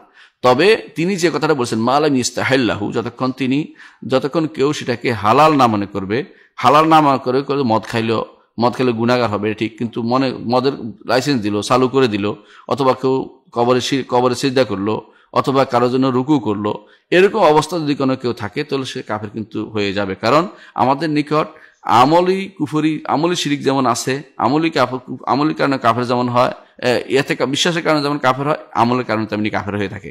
তাহলে এই অংশটুকু যে মা লাম ইয়াস্তাহিল্লাহু, যে ততক্ষণ পর্যন্ত না সে হালাল মনে করতেছে, এটার সাথে একটু যুক্ত করতে হবে মা লাম ইয়াস্তাহিল্লাহু বিকালবিন আও বিআমালিন, অথবা আমল দিয়ে, মা লাম ইয়াস্তাহিল্লাহু বিকালবিন আও বিআমালিন, এটা অবশ্যই বলতে হবে। এটা অবশ্যই বলতে হবে যে যতক্ষণ পর্যন্ত তার কর্মকাণ্ডে অথবা তার স্পষ্ট উচ্চারণে অন্তরে বিশ্বাসে প্রমাণিত হয়ে না যাবে যে সে এটাকে হালাল মনে করতেছে, ততক্ষণ পর্যন্ত তাকে কাফের বলা যাচ্ছে না। কিন্তু যারা তাদের কর্মকাণ্ডে বুঝাচ্ছে অথবা মুখ দিয়ে বলতেছে, অন্তরের ভিতরে ইস্তেহলাল কালবি আছে কিনা এই বোঝার মতো আমার সে সামর্থ্য নাই, তাহলে আমরা বাহ্যিকভাবে ধরে নেব যে সে কাফের। কারণ সে ইস্তেহলালটা কুফর অন্তরেও হতে পারে, মুখেও হতে পারে, কর্মকাণ্ড হতে পারে, যেটা তার হালাল বোঝা যায়। লোকটা গুনাহকে হালাল মনে করতেছে, বা যেটাকে তারা আল্লাহ তাআলা যেটা হারাম করে সেটা হালাল করতেছে, আল্লাহ তাআলার বিধানের বিপরীতটা সে বৈধভাবে পরিচালনা করতেছে, তাহলে তাকে কাফের বলতে কোনো বিশেষ নিষেধাজ্ঞা নেই। এই জন্য আলেমরা যোগে যোগে কি কি কারণে কাফের হয়ে যাবে এর বই লিখেছে। আমাদের হানাফি মাযহাবের ইমামরাও লিখেছেন, আলফাজুল কুফরের উপরে গ্রন্থ লিখেছেন, এবং শেখ মোল্লা আলী কারি রহমতুল্লাহ আলাই তার ফিকহুল আকবরের ব্যাখ্যার মধ্যে তিনি কি কি কারণে কাফের হবে অনেকগুলি কথা তিনি বলেছেন। এমনকি এটাও বলেছেন, একজন মানুষ যদি বলে যে আমি যে রাসূলুল্লাহ সাল্লাল্লাহু আলাইহি ওয়াসাল্লাম দুব্বা বা কদু খেতে পছন্দ করতেন, আরেকজন বলে আমি পছন্দ করি না, বলে এটাও কাফের হয়ে যাবে। বলে কেন? বলে সে রসুলের কথার বিপরীতে বলেছে, বোঝা গেছে সে রসুলের কথাকে অবজ্ঞা করেছে, আর যারা অবজ্ঞা করে তারা কাফের। দেখুন কিভাবে তারা এগুলো উল্লেখ করেছেন। এই জন্য উল্লেখ করেছেন যে তাহলে বোঝা এটা যে আমলি কুফরি হয়, অর্থাৎ আমলের মাধ্যমে কেউ কাফের হয়ে যায়, আমলের মাধ্যমে কথার মাধ্যমে কেউ কাফের হয়ে যায়, এবং এতেকাদের মাধ্যমে কেউ কাফের হয়ে যায়। তাহলে এখানে আমরা সংক্ষেপে এটাই বলতে পারি যে আমাদের শেখ আবু জাফর তাহাবী রাহমাতুল্লাহ যেটা বলেছেন, ওয়ালা নুকাফিরু আহাদাম মিন আহলিল কিবলাতি বিযামবিন মা লাম ইয়াস্তাহিল্লাহু বিকলবিন আও বিকাউলিন আও বিআমালিন আও মা ইউফহাম মিনহু আন্নাহু ক্বাদ ইস্তাহাল্লাহু আও সাদারা মিনহু মা ইউখরিজুহু মিনাল ঈমান ইলাল কুফরি ওয়া ইলা শিরকি আও ইলা নিফাকি ফাহাযা আইদান ইউকাফফার। এভাবে আমরা আরবিতে লম্বা বলতে পারি। অর্থ হচ্ছে যে আমরা কাউকে, বাংলা বলতেছি এটা, আমরা কাউকে আহলুল কেবলা অনুসরণ করে চলে, প্রকাশ্য কুফরি শিরক নিফাকি নাই যাদের, তাদেরকে এমন কোনো গুনার কারণে, যেগুলো কবিরা গুনাহ, কুফরি শিরক এবং নেফাকির চেয়ে ছোট পর্যায়ের, এগুলির কারণে আমরা তাদের কাফের বললাম, যতক্ষণ পর্যন্ত তাদের কাছ থেকে এমন কোনো জিনিস প্রকাশ না পায় যে তারা এটাকে বিশ্বাস দিয়ে জায়েজ করতেছে, অথবা অন্তর দিয়ে জায়েজ, মুখ থেকে জায়েজ বলতেছে, অথবা সেটাকে কর্মকাণ্ডে জায়েজ বলে প্রকাশ করতেছে, তখন পর্যন্ত আমরা তাদের কাফের বলবো না। এটা অবশ্যই জরুরি একটা জিনিস, কারণ বিশ্বাসের জিনিসের উপর প্রমাণ হচ্ছে মুখে বের হওয়া এবং কর্মকাণ্ডে সেটা প্রকাশ পাওয়া। সুতরাং শুধু অন্তরের কালবি, যেটা অন্তরের বিশ্বাসের সাথে সীমাবদ্ধ থাকলে এটা বোঝার কোনো উপায় নেই, কারণ কার অন্তরে কি বিশ্বাস আছে এটা তো আমি দেখতে পাচ্ছি না। কিন্তু যদি প্রকাশ করে দেয় মুখে, অথবা যদি তার কর্মকাণ্ডে সেটা প্রকাশ পায়, তাহলে সেটা অথবা এমনভাবে প্রকাশিত হয়ে যায় যে সন্দেহ নাই যে লোকটা বারবার করতেছে, এবং তাকে প্রশ্ন করার পরেও সে চুপ ছিল, এর অর্থ হচ্ছে সে এটাকে হারামকে হালাল মনে করতেছে, অথবা আল্লাহর বিধানকে লঙ্ঘন করে যাচ্ছে, ইচ্ছাকৃতভাবে এটাকে লঙ্ঘন করা জায়েজ মনে করতেছে, তাহলে বোঝা গেল যে সে ইস্তেহলাল করতেছে এবং তার এটা কুফরির অন্তর্ভুক্ত হবে। এটা হচ্ছে আমাদের শেখ আবু জাফর রহমতুল্লাহ বক্তব্য। তিনি এটা দিয়ে একটা কাজ করেছেন, সেটা হচ্ছে যারা খাওয়ারিজ এবং মুতাজিলা তাদের রদ করেছেন এই কথা দিয়ে। খারেজিরা কি বলে? খারেজিরা বলে যে, খারেজিরা অর্থ যারা, আমরা আগেও বলেছি, খারেজিরা অর্থ যারা মানুষকে ইমানে কবিরা গুনার কারণে কাফের বলে ফেলে, কবিরা গুনার কারণে কাফের বলে কবিরা গুনাহ করছে কাফের। কেন তারা কাফের বলে? আমরা এটা প্রথমে বলেছিলাম যে তারা ইমানকে একটা জিনিস মনে করে, অর্থাৎ তারা মনে করে যে যতগুলো ইমানের কথা আসছে সব একক জিনিস, এটার কোনো একটা অংশ বাদ দিলে ইমানের, যে কবিরা গুনাহ করলে সে অবশ্যই কাফের হয়ে যাবে। সুতরাং তার মতে কেউ যদি কোনো গুনাহ করে তারা কাফের। আচ্ছা, মুতাজিলারাও কিন্তু একই কথাই বলে। তো তাহলে মুতাজিলা এবং খারেজি যারা আছে তারা কবিরা গুনার কারণে যেগুলো শিরকে পৌঁছে না সেগুলির কারণেও তারা কাফের বলে ফেলে। সেগুলো কেমন, কেউ কি যদি চুরি করে, কেউ যদি কোনো বেবিচার করে, অথবা কেউ কাউকে হত্যা করছে, তাহলে সে তাদের নিকট সে কাফের হয়ে যাবে। এটাকে রদ করার জন্য, অর্থাৎ যারা খারেজি ফেরকার লোক আছে, খাওয়ারেজ যারা ও মুতাজিলা যারা, তাদেরকে রদ করার জন্য তিনি এই কথাটি বলেছেন, তাদেরকে কথা বা দাবিকে প্রত্যাখ্যান করার জন্য এটা বলেছেন যে ওয়ালা নুকাফিরু আহাদাম মিন আহলিল কিবলাতি বিযামবিন, যারা কিবলার অনুসারী তাদের কাউকে আমরা সাধারণ গুনার কারণে, সাধারণ কবিরা গুনার কারণে আমরা তার কাফের বলি না। মাল আমি ইস্তাহাল্লাহ, যতক্ষণ না সেটাকে হালাল করছে অন্তর দিয়ে, মুখ দিয়ে অথবা কর্মকাণ্ড দিয়ে সেটাকে হালাল ঘোষণা করছে, সেটা আলাদা। কিন্তু তাহলে আমরা কি রদ করলেন তিনি কাদের উপর? এই কথা দিয়ে রদ করছেন তিনি যারা খারেজি আছে এবং যারা মুতাজিলা আছে। বর্তমান সময় অনেককে দেখবেন এই সমস্ত জায়গাতে খুব বাড়াবাড়ি করে। আল্লাহর দ্বীনে যেমন ধরেন জিহাদ করা আল্লাহর একটা আল্লাহর বিধান, এতে কোনো সন্দেহ নেই। জিহাদ করা আল্লাহ তাআলার বিধান, আল্লাহ তাআলা এটাকে আল্লাহ তাআলা এটাকে ফরজ করে দিয়েছেন। ফরজের পর্যায়ে আছে, কোনটা ফরজে কিফায়া থাকে, কখনো ফরজে আইন থাকে, বিল ইজমা, উম্মতের ইজমা মাসালা এটা। রাসূলুল্লাহ সাল্লাল্লাহু আলাইহি ওয়াসাল্লাম জিহাদ কি করেছেন? যারাতু সিনামিল ইসলাম, ইসলামের সর্বোচ্চ শৃঙ্গ, ইসলামের সর্বোচ্চ শৃঙ্গ। যেমন পাহাড়ে যেমন উঁচু শৃঙ্গ থাকে, ইসলামের সর্বোচ্চ জায়গা হচ্ছে জিহাদ। সেখানে যাওয়ার জন্য উৎসাহ দিয়েছেন, জিহাদ করার উৎসাহ দিয়েছেন।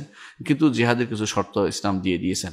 যারা শর্তবিহিত জিহাদ বলে এবং যারা শর্তবিহিত জিহাদ বলে এবং সাথে সাথে বলে যারা জিহাদ করবে না তাদের নিয়ে তাকফির করে, কাফের বানায় ফেলে, মুনাফিক বানিয়ে ফেলে, এরা হচ্ছে এই গোষ্ঠীর অন্তর্ভুক্ত যারা মানুষকে খারেজি, যারা আগে খারেজি ছিল তারা গুনার কারণে মানুষকে কাফের বানায়। এই জন্য তাদের অনেককে দেখবেন হারামাইন শরীফাইনের বড় বড় আলেমদেরকে তারা তাকফির করে, নাউজুবিল্লাহ।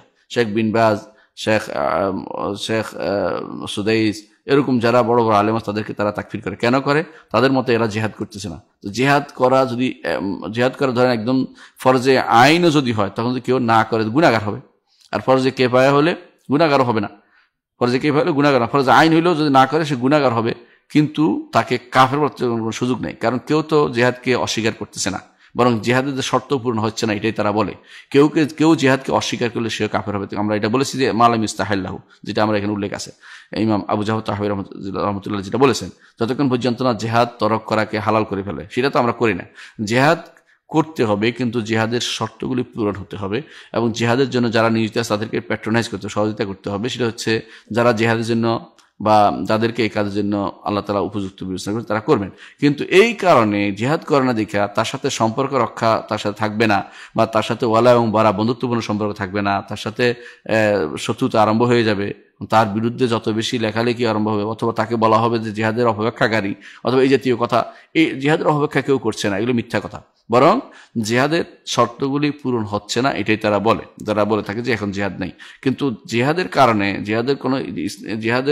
জিহাদ করে নাই দেখে তারা কাফের যারা বলবে, বা তারা যারা জিহাদকে তারা এখনো ফরজ হয়নি বলে তাদের তাকফির করে, এরা সবই হচ্ছে খারিজিদের অন্তর্ভুক্ত। কারণ তারা কবিরা গুনার কারণে মানুষ কাফের বলতেছে, এরা কবিরা গুনার কারণে মানুষ কাফের বলে। তো এইটা থেকে ইমাম আবু জাফর তাহবী রহমতুল্লাহ আলাইহি এদের থেকে সাবধান করেছেন এই কথা দিয়ে, যে যারাই আহলে কিবলাকে, আমরা কেউই আহলে সুন্নাত জামাত কখনো আহলে কিবলাকে কোনো গুনার কারণে, যেটা কুফরি এবং শিরক এবং নিফাকের নিচে, এই সমস্ত গুনার কারণে তারা কাউকে কাফের বলে না, যতক্ষণ পর্যন্ত এটাকে হালাল ঘোষণা করছে, অর্থাৎ সেটা বিরুদ্ধে সরাসরি হালাল ঘোষণা নামছে, নিজে তাহলিলে চলে গেছে, ততক্ষণ পর্যন্ত সে এই গুনার ভিতরে, ততক্ষণ পর্যন্ত তাকে আমরা কাফের বলি না বা তাকফির করি না। কিন্তু খারেজিরা এটা করে, এই জন্য এটার উপর তিনি রদ করেছেন। এরপর তিনি বলছেন ওয়ালা নাকুলু, আর আমরা এইটাও বলি না, লা ইয়াদুররু মাল ঈমান যামবুন লিমান আমিলাহু, যে কেউ যদি কোনো ঈমান আনার পরে কোনো গুনাহ করলো, তার কোনো ক্ষতি হবে না, এটা আমরা বলি না। এটা কিন্তু একটা গুরুত্বপূর্ণ তথ্য তিনি দিয়েছেন। সেটা এই জন্য যে আহলে সুন্নাত জামাতের আকীদা হচ্ছে, আমরা আগেও বলেছি বারবার, যে ঈমানের অনেকগুলো আমল আছে। তো ঈমানের অনেকগুলো আমল যেহেতু ঈমানের অংশ, তো আমল কিছু অংশ বাদ পড়ে গেছে, কিছু গুনার কাজ করে ফেলছে। তো কারণ ঈমানের কিছু অংশ বাদ পড়া, গুনার অর্থ হচ্ছে ভালোটা করে না, গুনাহটা করছে। তো এই গুনার কারণে তা কাফের, এটা কারা বলে? খারিজিরা। আর গুনাহ করলেও কিছুই ক্ষতি হয় না, কোনো সমস্যা হয় না, এরা বলে কারা? মুরজিয়ারা। তিনি এই কথা বলে মুরজিয়া ফেরকা রদ করেছেন, যারা বলে যে গুনাহ করলে, কবিরা গুনাহ করলেও মানুষের কোনো ঈমানের ক্ষতি হয় না, এরা হচ্ছে মুরজিয়া। অথচ দুর্ভাগ্য বিষয় দেখবেন যে এই সমস্ত যারা সন্ত্রাসী কর্মকাণ্ডে লিপ্ত, যারা নিজেদেরকে মানহাজি বলে বা তথাকথিত, এরা কিন্তু দেখবেন যারা বলে যে এখন ফরজ জিহাদ ফরজ আইনের পর্যায়ে নেই, ফরজে কিফায়ার পর্যায়ে রয়েছে, এবং যে এলাকার সমস্যা সেখানে করবে তারা, এবং শর্ত দেখে শরীয়তে যে শর্ত দিয়ে সেগুলি দেখাশোনা করে, তাদেরকে দেখবেন যে তারা মুরজিয়া বলতেছে। এটা মুরজিয়ার কি হলো? মুরজিয়া তো ওই ব্যক্তি, যে ব্যক্তি মনে করে গুনাহ করলে তার কোনো ক্ষতি হয় না, এটাতে ওই ব্যক্তি। যারা বলে যে যারা শর্ত দেখে এবং বিভিন্ন শরীয়তের বিধিবিধান মেনে চলার ক্ষেত্রে শরীয়তের মাসলাহাত দেখে, কোনটা দেখে এবং দ্বীনের মাসলাহাত দেখে, এবং মনে করে যেটার মধ্যে মানুষের মাসলাহাত রয়েছে, স্বার্থ রয়েছে, দ্বীনি স্বার্থ রয়েছে, সেটা করা উচিত, শুধু হানাহানি মারামারি করা উচিত নয়, তাদেরকে তারা মনে করে মুরজিয়া। কি জন্য মুরজিয়া? তারা তো মুরজিয়া না, তারা তো ঠিকই বলে যে কবিরা গুনাহকারী, তার কবিরা গুনাহ করলে তার ইমানের মধ্যে খলল আসে, কমতি আসে, একবারে চলে যায়। এটা যেমন এরা বলে, খারেজিরা বলে, তাদের মতো না। আর যারা বলে যে একবারে কিছুই চলে যায় না, তারা মুরজিয়া। তারা তো মুরজিয়া, এরা তো মুরজিয়া না। তো এদেরকে মুরজিয়া বলার তো কোনো সুযোগ নেই। এরা হচ্ছে আহলুস সুন্নাত ওয়াল জামাতের অন্তর্ভুক্ত, যারা মাসলাহাত দেখে বা স্বার্থ দেখে বা শর্ত শরায়ত দেখে যে সবসময় সবকিছু ফরজ করে দেওয়া যায় না, বরং ওই সেটা ফরজ হবে যখন ফরজ হবে সে সময় ফরজ বলতে হবে, যখন ফরজ হয় না তখন ফরজ বলাটা হচ্ছে বাড়াবাড়ি করা, সেটা তারা বলে। অর্থাৎ তারা সঠিকের অর্থে মধ্যপন্থা, যেটা কোরআন এবং সুন্নাহ নির্দেশিত, সে পন্থাটাকে অনুসরণ করে চলে। এইটাই হচ্ছে আহলুস সুন্নাহ ওয়াল জামাত তরিকা। কিন্তু দুর্ভাগ্যবশত এই তরিকাকে মুরজিয়ারা বানিয়ে নিচ্ছে যে বাড়াবাড়ি, আবার খারেজিরা মনে করছে ছাড়াছাড়ি। এই হচ্ছে সমস্যা। এই জন্য আবু জাফর তাহর রহমতুল্লাহ আলাই দুইটাকে উল্লেখ করেছেন, যে দুইটার মাঝখানে হচ্ছে আহলুস সুন্নাহ ওয়াল জামাতের মত। অর্থাৎ আমরা বাড়াবাড়িও নয়, ছাড়াছাড়িও নয়। আমরা বাড়াবাড়ি করি না, ছাড়াছাড়ি করি না। আমরা কবিরা গুনার কারণে কাফের বলি না, আবার যারা গুনাহ করছে তাদেরকে আমরা পূর্ণ ইমানদার বলি না, বরং তাদের ইমানের মধ্যে কমতি হয়, এটা আমরা ইমান আনি, এটা বিশ্বাস করতে হবে। তাহলে একজন মানুষ সব সময় বিশ্বাস করতে হবে যে তার ইমানের মধ্যে কমতি আসতে পারে, বাড়তি আসতে পারে।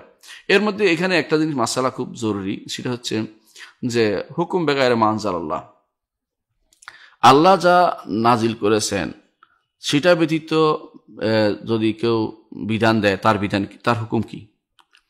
আল্লাহ যা নাজিল করেছেন সেটা ব্যতীত বিধান দিল। ধরেন আল্লাহ তাআলা নাজিল করেছে যে ছেলেকে দুই ভাগ দিতে হবে, মেয়েকে এক ভাগ দিতে হবে। আল্লাহ তাআলা এটা বলেছেন। আল্লাহ তাআলা এটা কোরআনে কারীমে স্পষ্ট বলে দিয়েছেন, লিযযাকারি মিসলু হাযিল উনসায়াইন। এখানে কোনো সন্দেহের কোনো সুযোগে নেই, একেবারে অঙ্ক দিয়ে আল্লাহ বুঝিয়ে দিয়েছেন যে একজন মেয়ে পাবে একটা ছেলের অর্ধেক। এখন এটার ব্যাপারে যে ব্যক্তি আল্লাহর আইন ব্যতীত, অন্য কোনো বিধান ব্যতীত, আল্লাহর বিধান ব্যতীত নিজের মন মতো করে আইন রচনা করবে, তার বিধান কি? এখানে দুইটা দিক আছে। একটা হচ্ছে যদি কেউ নিজে এর বিধান দেয়, তাহলে সে কাফের। এরকম বিধান দিলে সে কাফের, যদি সে মনে করে যে সে এটা দেয়া জায়েজ তার জন্য। আর যদি মনে করে যে এটা এবং আইন সমান, অথবা যদি মনে করে যে এটা উত্তম, অর্থাৎ সে যে বিধান দিচ্ছে এটা উত্তম, অথবা মনে করে যে এইটা পরিবর্তন করলে কোনো সমস্যা নাই, বর্তমান সময় এটা অচল, এই জন্য কিছু মনে করলে সে কাফের হয়ে যাবে। আর যে ব্যক্তি মানছে, যে ব্যক্তি এই বিধান দেওয়ার পরে মানুষ মেনে নিচ্ছে, ধরেন আইয়ুব খানে একটা বিধান দিল যে নাতিরা ছেলেদের সাথে একই সমপর্যায়ে ওয়ারিশ হবে, এটা বিধান দিল, এবং যারা যারা মেনে নিচ্ছে তাদের কি বিধান, তারাও যদি মনে করে এটা মেনে নেওয়ার ক্ষেত্রে যে এটা মানা জায়েজ, এবং এটা এবং আল্লাহর বিধান সমান অথবা সমপর্যায়ের, অথবা যদি মনে করে যে এটা আল্লাহর বিধান থেকে উত্তম, অথবা যদি মনে করে যে এটা পরিবর্তন করলে কোনো সমস্যা নেই, এই সময় পুরাতনটা চলবে না, এরকম মনে করে, তাহলে তারাও কাফের। তাহলে কোন সময় তারা কবিরা গুনাহের মধ্যে থাকবে? ওই সময় কবিরা গুনাহের মধ্যে থাকবে যখন কেউ এইরকম কোনো ব্যাপারে তারা গুনার ভিতরে পড়ে, অর্থাৎ তারা অপরাধী মন নিয়ে গুনাহটা করছে, মনের ভিতরে অপরাধ বোধ আছে যে এটা গুনার কাজ, আমি এটা ভুল করতেছি, অন্যায় করতেছি, কিন্তু প্রবৃত্তির তাড়নায় করে ফেলতেছে, অথবা না জেনে করে ফেলতেছে। এরকম মানুষগুলোকে না জানারও কারণ থাকতে হবে, যে আসলে সে কোনো মুসলিম বিয়াতে বড় হয় না, অথবা জিন সম্পর্কে জানে না, কিছুদিনের মধ্যে এটা সাময়িক দোষ হবে, না জানাটা সাময়িক ওজর হতে পারে, সার্বক্ষণিক ওজর হয় না। তাহলে আমরা দেখতে পাচ্ছি এই অবস্থায় শুধুমাত্র এদেরকে আমরা এই অবস্থায় তারা কাফের হবে না। যে সমস্ত অবস্থায় তারা কোনো একটা বিষয়ে তারা মনে করছে গুনার কাজ হিসাবে, কিন্তু প্রবৃত্তি তাড়নার মাধ্যমে করছেন, এইসব অবস্থায় তারা কখনো কাফের হয় না। এগুলিকে কুফরে আসগর বলা হয়। তাহলে এই জাতীয় অবস্থায় আমরা দেখতে পাচ্ছি যে বর্তমান সময় বেশিরভাগ মানুষই এটা চরম উভয় রকমের শিরকের মধ্যে আছে। কেউ নিজে মন মতো আইন রচনা করতেছে কোরআন সুন্নাহ বিরোধী, এবং এটাকে জায়েজ মনে করতেছে। কেউ সরাসরি আল্লাহর দ্বীনকে পরিবর্তন করে সেখানে আরেকটা বসাই দিচ্ছে, নিজের মন মতো আইন বসাই দিচ্ছে এবং এটা কিছুই মনে করছে, বেপরোয়া ভাব করছে, সেটা সব কাফের। আর যারা অনুসরণ করছে তাদের মধ্যে এরকম কাফের হচ্ছে যারা কিছুই মনে করছে না, এটাকে গুনার কাজ মনে করতেছে না, বলেন এটাকে হালাল মনে করতেছে এবং এটা করাটা জায়েজ মনে করতেছে এবং এটা পরিবর্তন করাতে কিছুই তার কাছে কোনো দোষণীয় মনে হচ্ছে না এবং সে মনে করে এটা উত্তম, অথবা এই সময় আগেরটা চলবে না, আল্লাহর বিধান চলবে না, এরকম মনে করে সবই কাফের। তাহলে আমরা দেখতে পাই দুই সাইডটা রয়েছে। মাঝখানে যেটা আছে সেটা হচ্ছে যে এটা করা, যারা গুনাহ, তার মধ্যে গুনার এটা আছে, অনুভূতিটা আছে যে আমি এটা অন্যায় করে যাচ্ছি, ঘুষ খেয়ে করতেছে অথবা নিজের কোনো আত্মীয় স্বজনের জন্য করে ফেলতেছে, বিচারের ক্ষেত্রে ভুল করতেছে বা নিজে প্রবৃত্তির লোভে পড়ে করতেছে অথবা কারোর প্রতি হিংসা করে যে সে পাইলে আমি পাবো না কেন, একটা জাহেলি তাআসসুব করে বা জাহেলি কর্মকাণ্ড করে সে করতেছে, এগুলির কারণে সে কবিরা গুনার অনুসারী হবে, কবিরা গুনার মোরতাকিব হবে, কবিরা গুনাহকারী হবে, সে কাফের হয়ে যাবে না। তো এই মাসালাগুলি জানা এই জন্য দরকার যে কারদেরকে মুরজিয়া বলবেন, এই জিনিসটা এই জন্য। তাহলে মুরজিয়া কারা? মুরজিয়া হচ্ছে যারা আল্লাহ তাআলার বিধান লঙ্ঘিত হলে মনে করে যে কোনো সমস্যা নেই, এরা মুরজিয়া। মানে গুনাহ নেই, যারা মনে করে গুনাহ তার ইমানের কোনো ক্ষতি হচ্ছে না, তারা মুরজিয়া। এরজা এই জন্য, এরজা শব্দের দুইটা অর্থ আছে মুরজিয়া। এরজা অর্থ হচ্ছে যে তারা মনে করে যে কুফরিটার হুকুমটা দেরি করতে হবে, দিবে না। আরেকটা হুকুম হচ্ছে তারা মনে করে যে এরজা হচ্ছে যে তারা আমার আশাবাদী থাকে যে আমি যত গুনাহই করি আল্লাহ আমার পার করে দিবে। এই দুই ধরনের অর্থে এরা মুরজিয়া। এরা এই জাতীয় মুরজিয়াদের, এরা হচ্ছে মুরজিয়া যারা ইমানের সাথে গুনাহ করলে ইমানের কোনো ক্ষতি হয় না বলে। কিন্তু আর খারেজি কারা? খারেজি হচ্ছে আরো মারাত্মক, যারা সামান্য কবিরা গুনাহ হইলে কাফের মনে করে বসছে, যারা জানে না যে কবিরা গুনাহ স্তর আছে, এক একটা স্তর এক এক পর্যায়ে যেতে পারে। সুতরাং কবিরা গুনাহ স্তরটা সে দেখে না। কেউ যদি কোনো কবিরা গুনাহ করে হালাল না মনে করে এবং কেউ যদি কোনো সেটাকে আল্লাহ আইনি বিরোধী মনে করে জায়েজ বাস্তবায়ন করার জন্য উঠে না পড়ে যায়, তখন কিন্তু সে গুনাহগারে থাকবে, সে তো কবিরা গুনাহ, সে তো কাফের হতে পারে না। কিন্তু দুর্ভাগ্যবশত এই দুই চরমপন্থী মানুষের মাঝখানে মানুষ, যারা সত্য মানুষরা আছে, তারা বিপদগ্রস্ত হয়ে পড়ে। এই জন্য আমাদেরকে সাবধান থাকতে হবে যে আকীদা এবং আমল যেন আমাদের বিনষ্ট না হয়ে যায়। এটার নাম হচ্ছে মানহাজি পার্থক্য, যেটাকে বলা হয় আকীদা ও মানহাজ। অনেকে আছে মুখস্থ জানে এই আকীদা, কিন্তু যখন সে কথা বলতে যায় তখন সেই মানহাজটা রক্ষা করতে পারে না, সেই পদ্ধতিটা সে সঠিক মধ্যপন্থা রক্ষা করতে পারে না। এই জন্য বলে আকীদা ও মানহাজে মধ্যপন্থায় আসতে হবে, এটা আমাদেরকে বুঝতে হবে। পরবর্তী মাসালা হচ্ছে, পরবর্তী যেটা ইমাম বলতেছেন, ওয়ানারজু লিল মুহসিনিনা মিনাল মুমিনিনা আন ইয়াফু আনহুম, এবং আমরা আশা করি যে মুহসিন ঈমানদারদের মধ্যে যারা ইহসানের অধিকারী তাদেরকে আল্লাহ তাআলা ক্ষমা করে দিবেন। ওয়ানারজু লিল মুহসিনিনা মিনাল মুমিনিনা আন ইয়াফু আনহুম, তাদেরকে আল্লাহ ক্ষমা করে দিবেন। নারজু আশাবাদী বলে নাই যে ক্ষমা করে দিবেন, এটা বলে নাই, এটাই ঠিক, এটা আহলে সুন্নাত ওয়াল জামাতের আকীদা যে আমরা আশাবাদী আল্লাহ আমাদের ক্ষমা করবেন। কিন্তু আল্লাহ ইচ্ছা করলে তিনি কি করতে পারবেন, তাদেরকে শাস্তি দিবেন, যেটা আমরা একটু পরে আলোচনা করবো। উনি বলবেন সেটা যে আইয়ার পুরান তাদের ক্ষমা করে ইদখুলুল জান্নাত বিরাহমাতি, তাদেরকে তার রহমতে জান্নাত প্রবেশ করাবেন। আমলের বিনিময়ে নয়, আমলের বিনিময়ে কেউ জান্নাতে যাবে না, বরং আল্লাহর রহমতে জান্নাতে যাবে। আমল হচ্ছে একটি কারণ, যে আল্লাহ তাআলা যে বলেছেন তিলকাল জান্নাতুল্লাতী নুরিসতুমুহা বিমা কুনতুম তা'মালুন, এই জান্নাত তোমাদের ওয়ারিস বানানো হচ্ছে এই জন্য যে তোমরা এই কারণে তোমরা আমল করতে, এই আমলের কারণে জান্নাত দিবে। কিন্তু আমল কোনো কখনো জান্নাতের কোনো সামান নয়, জান্নাতের সামান নয়, জান্নাতের কোনো বিনিময় নয়, বিনিময় হতে পারে, জান্নাতে হচ্ছে আল্লাহর রহমতে যেতে হবে। তাহলে এটুকু হচ্ছে যে আমরা আশাবাদী ঈমানদারদের জন্য, যাদের গুনাহ করেছে, শিরিক করে নাই, কবিরা গুনাহ করেছে, এদের উপর আশাবাদী যে আল্লাহ তাআলা তাদেরকে তাদের ইচ্ছার উপর রাখবেন, ইচ্ছা হলে তিনি ক্ষমা করবেন, ক্ষমা করে তাদের জান্নাতে প্রবেশ করে তার রহমতে জান্নাতে প্রবেশ করাবেন। তবে ওয়ালা না'মানু আলাইহিম, আমরা তাদের নিরাপদ হয়ে যাই না যে জান্নাত দিবে না, এরকম কথা বলি না। ওয়ালা নাশহাদু লাহুম বিল জান্নাহ, এবং আল্লাহ তাদেরকে জান্নাতের সুসংবাদ দিয়ে তাদের ব্যতীত দুনিয়ার কাউকে জান্নাতি বলে আমরা ঘোষণা করি না। এবং দুনিয়ার মানুষ অনেক সময় দেখবেন কারো পীর হইলে বা কারো বিখ্যাত ব্যক্তি হইলে, তাদের কোনো প্রিয় মানুষ হইলে, আমি এমন জান্নাতি ব্যক্তি আর দেখিনি, তো আপনি কেমনে বললেন জান্নাতি? যেখানে রাসূলুল্লাহ সাল্লাল্লাহু আলাইহি ওয়াসাল্লাম নিজে অনেকের ব্যাপারে বলেছেন যে তুমি কিভাবে জানলে? তখন বাচ্চা বললো যে বাচ্চা সম্পর্কে একজন বলল তুবা লি আসফুরি মিন আসাফিল জান্নাহ, জান্নাতের পাখি। রাসূল বলেন তুমি কিভাবে জানলে জান্নাতের পাখি? আমি তো জানি না, আমি তো আল্লাহর রাসূল। তাহলে বোঝা গেল এই জাতীয় কারো জান্নাত বা জান্নাতের সুসংবাদ দেয়া বা জান্নাতের সুসংবাদ দিয়ে দেয়া দুনিয়াতে কারো পক্ষ থেকে এটা জায়েজ নাই। বরং আমরা আশাবাদী থাকতে পারবো যে আল্লাহ তাআলা জান্নাত দিবেন, বলতে পারবো রাহিমাহুল্লাহ আদখালাহুল জান্নাহ, আল্লাহ রহমত করে তার উপরে, তারপর আল্লাহ রহমত করুন, তাকে আল্লাহ জান্নাতে প্রবেশ করেন। কিন্তু কখনো বলবো না আল্লাহ তাআলা জান্নাতি বানাই দিয়েছেন। এই জন্য আমরা এই শব্দটিকে পরিত্যাগ করতে সবসময় বলে থাকি। কেউ যেন মারহুম না বলে, মারহুমের তো রহমত করা হয়েছে, বরং যেন বলে রাহিমাহুল্লাহ, আল্লাহ রহমত যেন করে, আল্লাহকে দোয়া করি। মারহুম বলে অর্থ হচ্ছে আপনি জানেন যে রহমত করা হয়েছে, না মারহুম রহমত করা হয়েছে আমরা বলতে পারি না। এই জন্য মারহুম বললে বেইজনিল্লাহ বলতে হবে সাথে সাথে, যে আল্লাহর ইচ্ছায় ইনশাআল্লাহ রহম করা হয়েছে, ধরে নিয়ে এটা তাফাউল বলা হয়। কিন্তু আপনি শুধু মারহুম বলে যেতে পারবেন না, মারহুম বেইজনিল্লাহ বলতে হবে, আল্লাহর ইচ্ছায়, অথবা রাহমাহুল্লাহ বলতে হবে। এর বাইরে শুধু মারহুম বললে আপনি বাড়াবাড়ি করলেন আকীদার ক্ষেত্রে। আপনি জানেন না যেটা, সেটাকে ইমানদারদেরকে জান্নাত দিয়ে দিলেন, ঠিক না। সব ইমানদার জান্নাতে যাবে, আল্লাহ তাআলার ইচ্ছা হলে তিনি শাস্তি জান্নাতে দিতে পারেন, আবার ইচ্ছা হলে শাস্তি ভোগ করে তারপর জান্নাতে দিতে পারেন। তাহলে আল্লাহ তাআলার ইচ্ছার উপর নির্ভরশীল হবে যারা কবিরা গুনাহ তাদেরকে।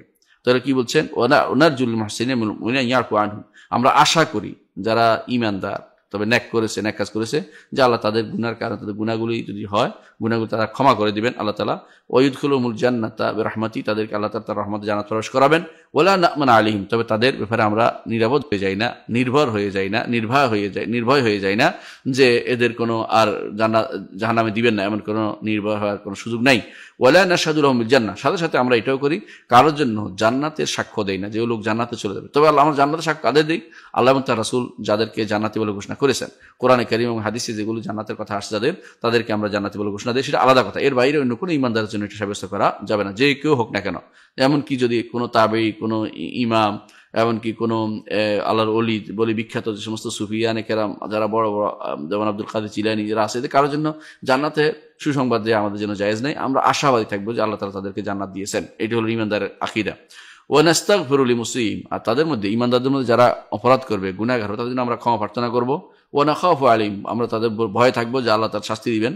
ওয়ালা নুকাদ্দিম, তবে তাদেরকে আমরা নিরাশ করবো না যে এরা জান্নাতে যেতে পারবে না, এমন নিরাশ করবো না। তো গুনার কারণে কাউকে আমরা এই নিরাশ করবো না যে গুনাহ করছে তো তুমি আর শাস্তি পেতেই হবে। নিরাশ কারা করে? নিরাশ করে মুতাজিলারা, নিরাশ করে খারিজিরা, নিরাশ করে খারিজিরা, তারা নিরাশ করে দেয়। তারা মনে করে তার আর কোনো উপায় নেই, এবং তারা এই জন্য মানুষকে মেরে ফেলতে চায়। দেখুন, আলী রাদিয়াল্লাহু আনহুকে তারা মারতে চেয়েছে কেন? আলী রাদিয়াল্লাহু তারা মারতে চেয়েছে এই জন্য যে আলী রাদিয়াল্লাহু আনহু তাদের নিকটে গুনাহগার। আচ্ছা, গুনাহ করলে তাকে সুযোগ দাও, এটা না, মেরে ফেলতে হবে। ঠিক খারিজিরা তাই করে। তারা কেউ যদি কোনো তাদের মত মনোভূত না হয়, বিরুদ্ধে চলে, তাদেরকে তারা মেনে ফেলতে হবে, এটা বলে আহলে সুন্নাত ওয়াল জামাত আকীদা। এটা নয়। তারা কাউকে নিরাশ করে না, যে তওবা করো, ইস্তেগফার করো, ক্ষমা প্রার্থনা করো, তোমার ভুল হচ্ছে, বুঝিয়ে বলে। না বুঝলে সেটা যদি সাধারণ মানুষ হয় তার দায়িত্ব, বোঝানোর দায়িত্ব নয়। যদি রাষ্ট্র হয়, অথবা যদি কোনো রাষ্ট্রের দায়িত্বশীল কোনো ব্যক্তি হন, ফিকহার বিষয়ে ইমাম হন, তার দায়িত্ব আছে তার সাথে ঝগড়া করা, আলোচনা করার। সাধারণ মানুষের তাকে বলা পর্যন্ত শেষ, তার দায়িত্ব শেষ হয়ে গেছে। কিন্তু আমরা কাউকে নিরাশ করে দেই না যে কবিরা গুনার কারণে তুমি তো নিরাশ হয়ে তুমি আর কোনোদিন পার পেতে পারবে না, তোমার শেষ হয়ে গেছে। এই নিরাশ করা আহলে সুন্নাত ওয়াল জামাতের আকীদার বাইরের কাজ। তো আমরা এতক্ষণ যা বুঝলাম যে ইমানের ক্ষেত্রে আমাদের কিছু মানুষের যে ভুল ভ্রান্তি, এগুলি বেশিরভাগই হচ্ছে এই জন্য বাড়াবাড়ি এবং ছাড়াছাড়ির কারণে। এবং বাড়াবাড়ি ছাড়াছাড়ির কারণে অনেক সময় মানুষ তার আল্লাহর দিন থেকে দূরে সরে যাচ্ছে। কেউ বাড়াবাড়ি করে দিন সরে যাচ্ছে, কেউ ছাড়াছাড়ি করে দিন থেকে দূরে সরে যাচ্ছে, এবং কেউ এর মাধ্যমে সঠিক যে মধ্যপন্থা সেটাকে অনুসরণ করে চলেছে না। মধ্যপন্থা এই নয় যে একজনের 10 কিল হালাল, একজনের 5 কিল হালাল, আমি বললাম 7 কিল হালাল, ওইটা নয়। কোনো কিলে হালাল নয়, এটা বুঝতে হবে। অর্থাৎ কোরআন এবং সুন্নাহ সবটাই মধ্যপন্থা। এর বাইরে যখন কেউ বাড়াবাড়ি করবে, যেমন খারিজিরা করেছে, সেটা হারাম কাজ। যেমন মুতাজিলা ইয়ারা করেছে, মুরজিয়ারা করেছে, জাহমিয়ারা করছে, যে যত গুনাহ করে কোনো সমস্যা নেই, যত গুনাহ করে সেটা কুফরির পর্যায়ে গেল, তার সঙ্গে ঈমান থেকেই যাবে। এটাও ছাড়াছাড়ি। এটার মাঝখানে হচ্ছে ঈমান। সেটা হচ্ছে যে ঈমানদার কাজ কি? যদি কেউ গুনাহ করে, ঈমানদার, আমরা বলি যে ঈমানদার গুনাহ করেছে, সে অবশ্যই আল্লাহ তাআলার ইচ্ছার মধ্যে থাকবে। আল্লাহ তাআলা ইচ্ছা করলে তাকে ক্ষমা করবেন, ইচ্ছা করলে তাকে শাস্তি দিয়ে তারপর তাকে জান্নাত দিবেন। ঈমান থাকার কারণে চিরস্থায়ী জাহান্নামী হবে না, জাহান্নামী চিরস্থায়ীভাবে থাকবে না। অথচ দুর্ভাগ্যের বিষয় বর্তমানে বেশ কিছু আলেম নামে জালেম তারা আসছে, তারা মানুষকে বলে থাকে কেউ যে একবার জাহান্নামে যায় কোনোদিন বের হইতে পারবে না, এভাবে তারা বলতে থাকে। তারা এটা বলতে পারে না, কারণ কোরআন এবং সুন্নাহ বিরোধী কথা এটা। আল্লাহ তাআলা কোরআনে কারীম বারবার বলেছেন ইল্লাযিনা তাবু, যারা তওবা করবে, যারা আমল করবে। এবং কোরআনে আল্লাহ সুপারিশের কথা বলেছেন কোরআনে কারীমে। রাসূলুল্লাহ সাল্লাল্লাহু আলাইহি ওয়াসাল্লাম হাদিসের সুপারিশের বহু হাদিস আসছে, শত শত হাদিসকে ডিনাই করে যদি কেউ বলে যে জাহান্নামে একবার গেলে যে বের হতে পারবে না, এটা হচ্ছে না জানার কথা, এবং এটা হচ্ছে জাহালত, মূর্খতার কথা। এ থেকে আমাদের বুঝতে হবে যে আকীদার গুরুত্ব কত বেশি।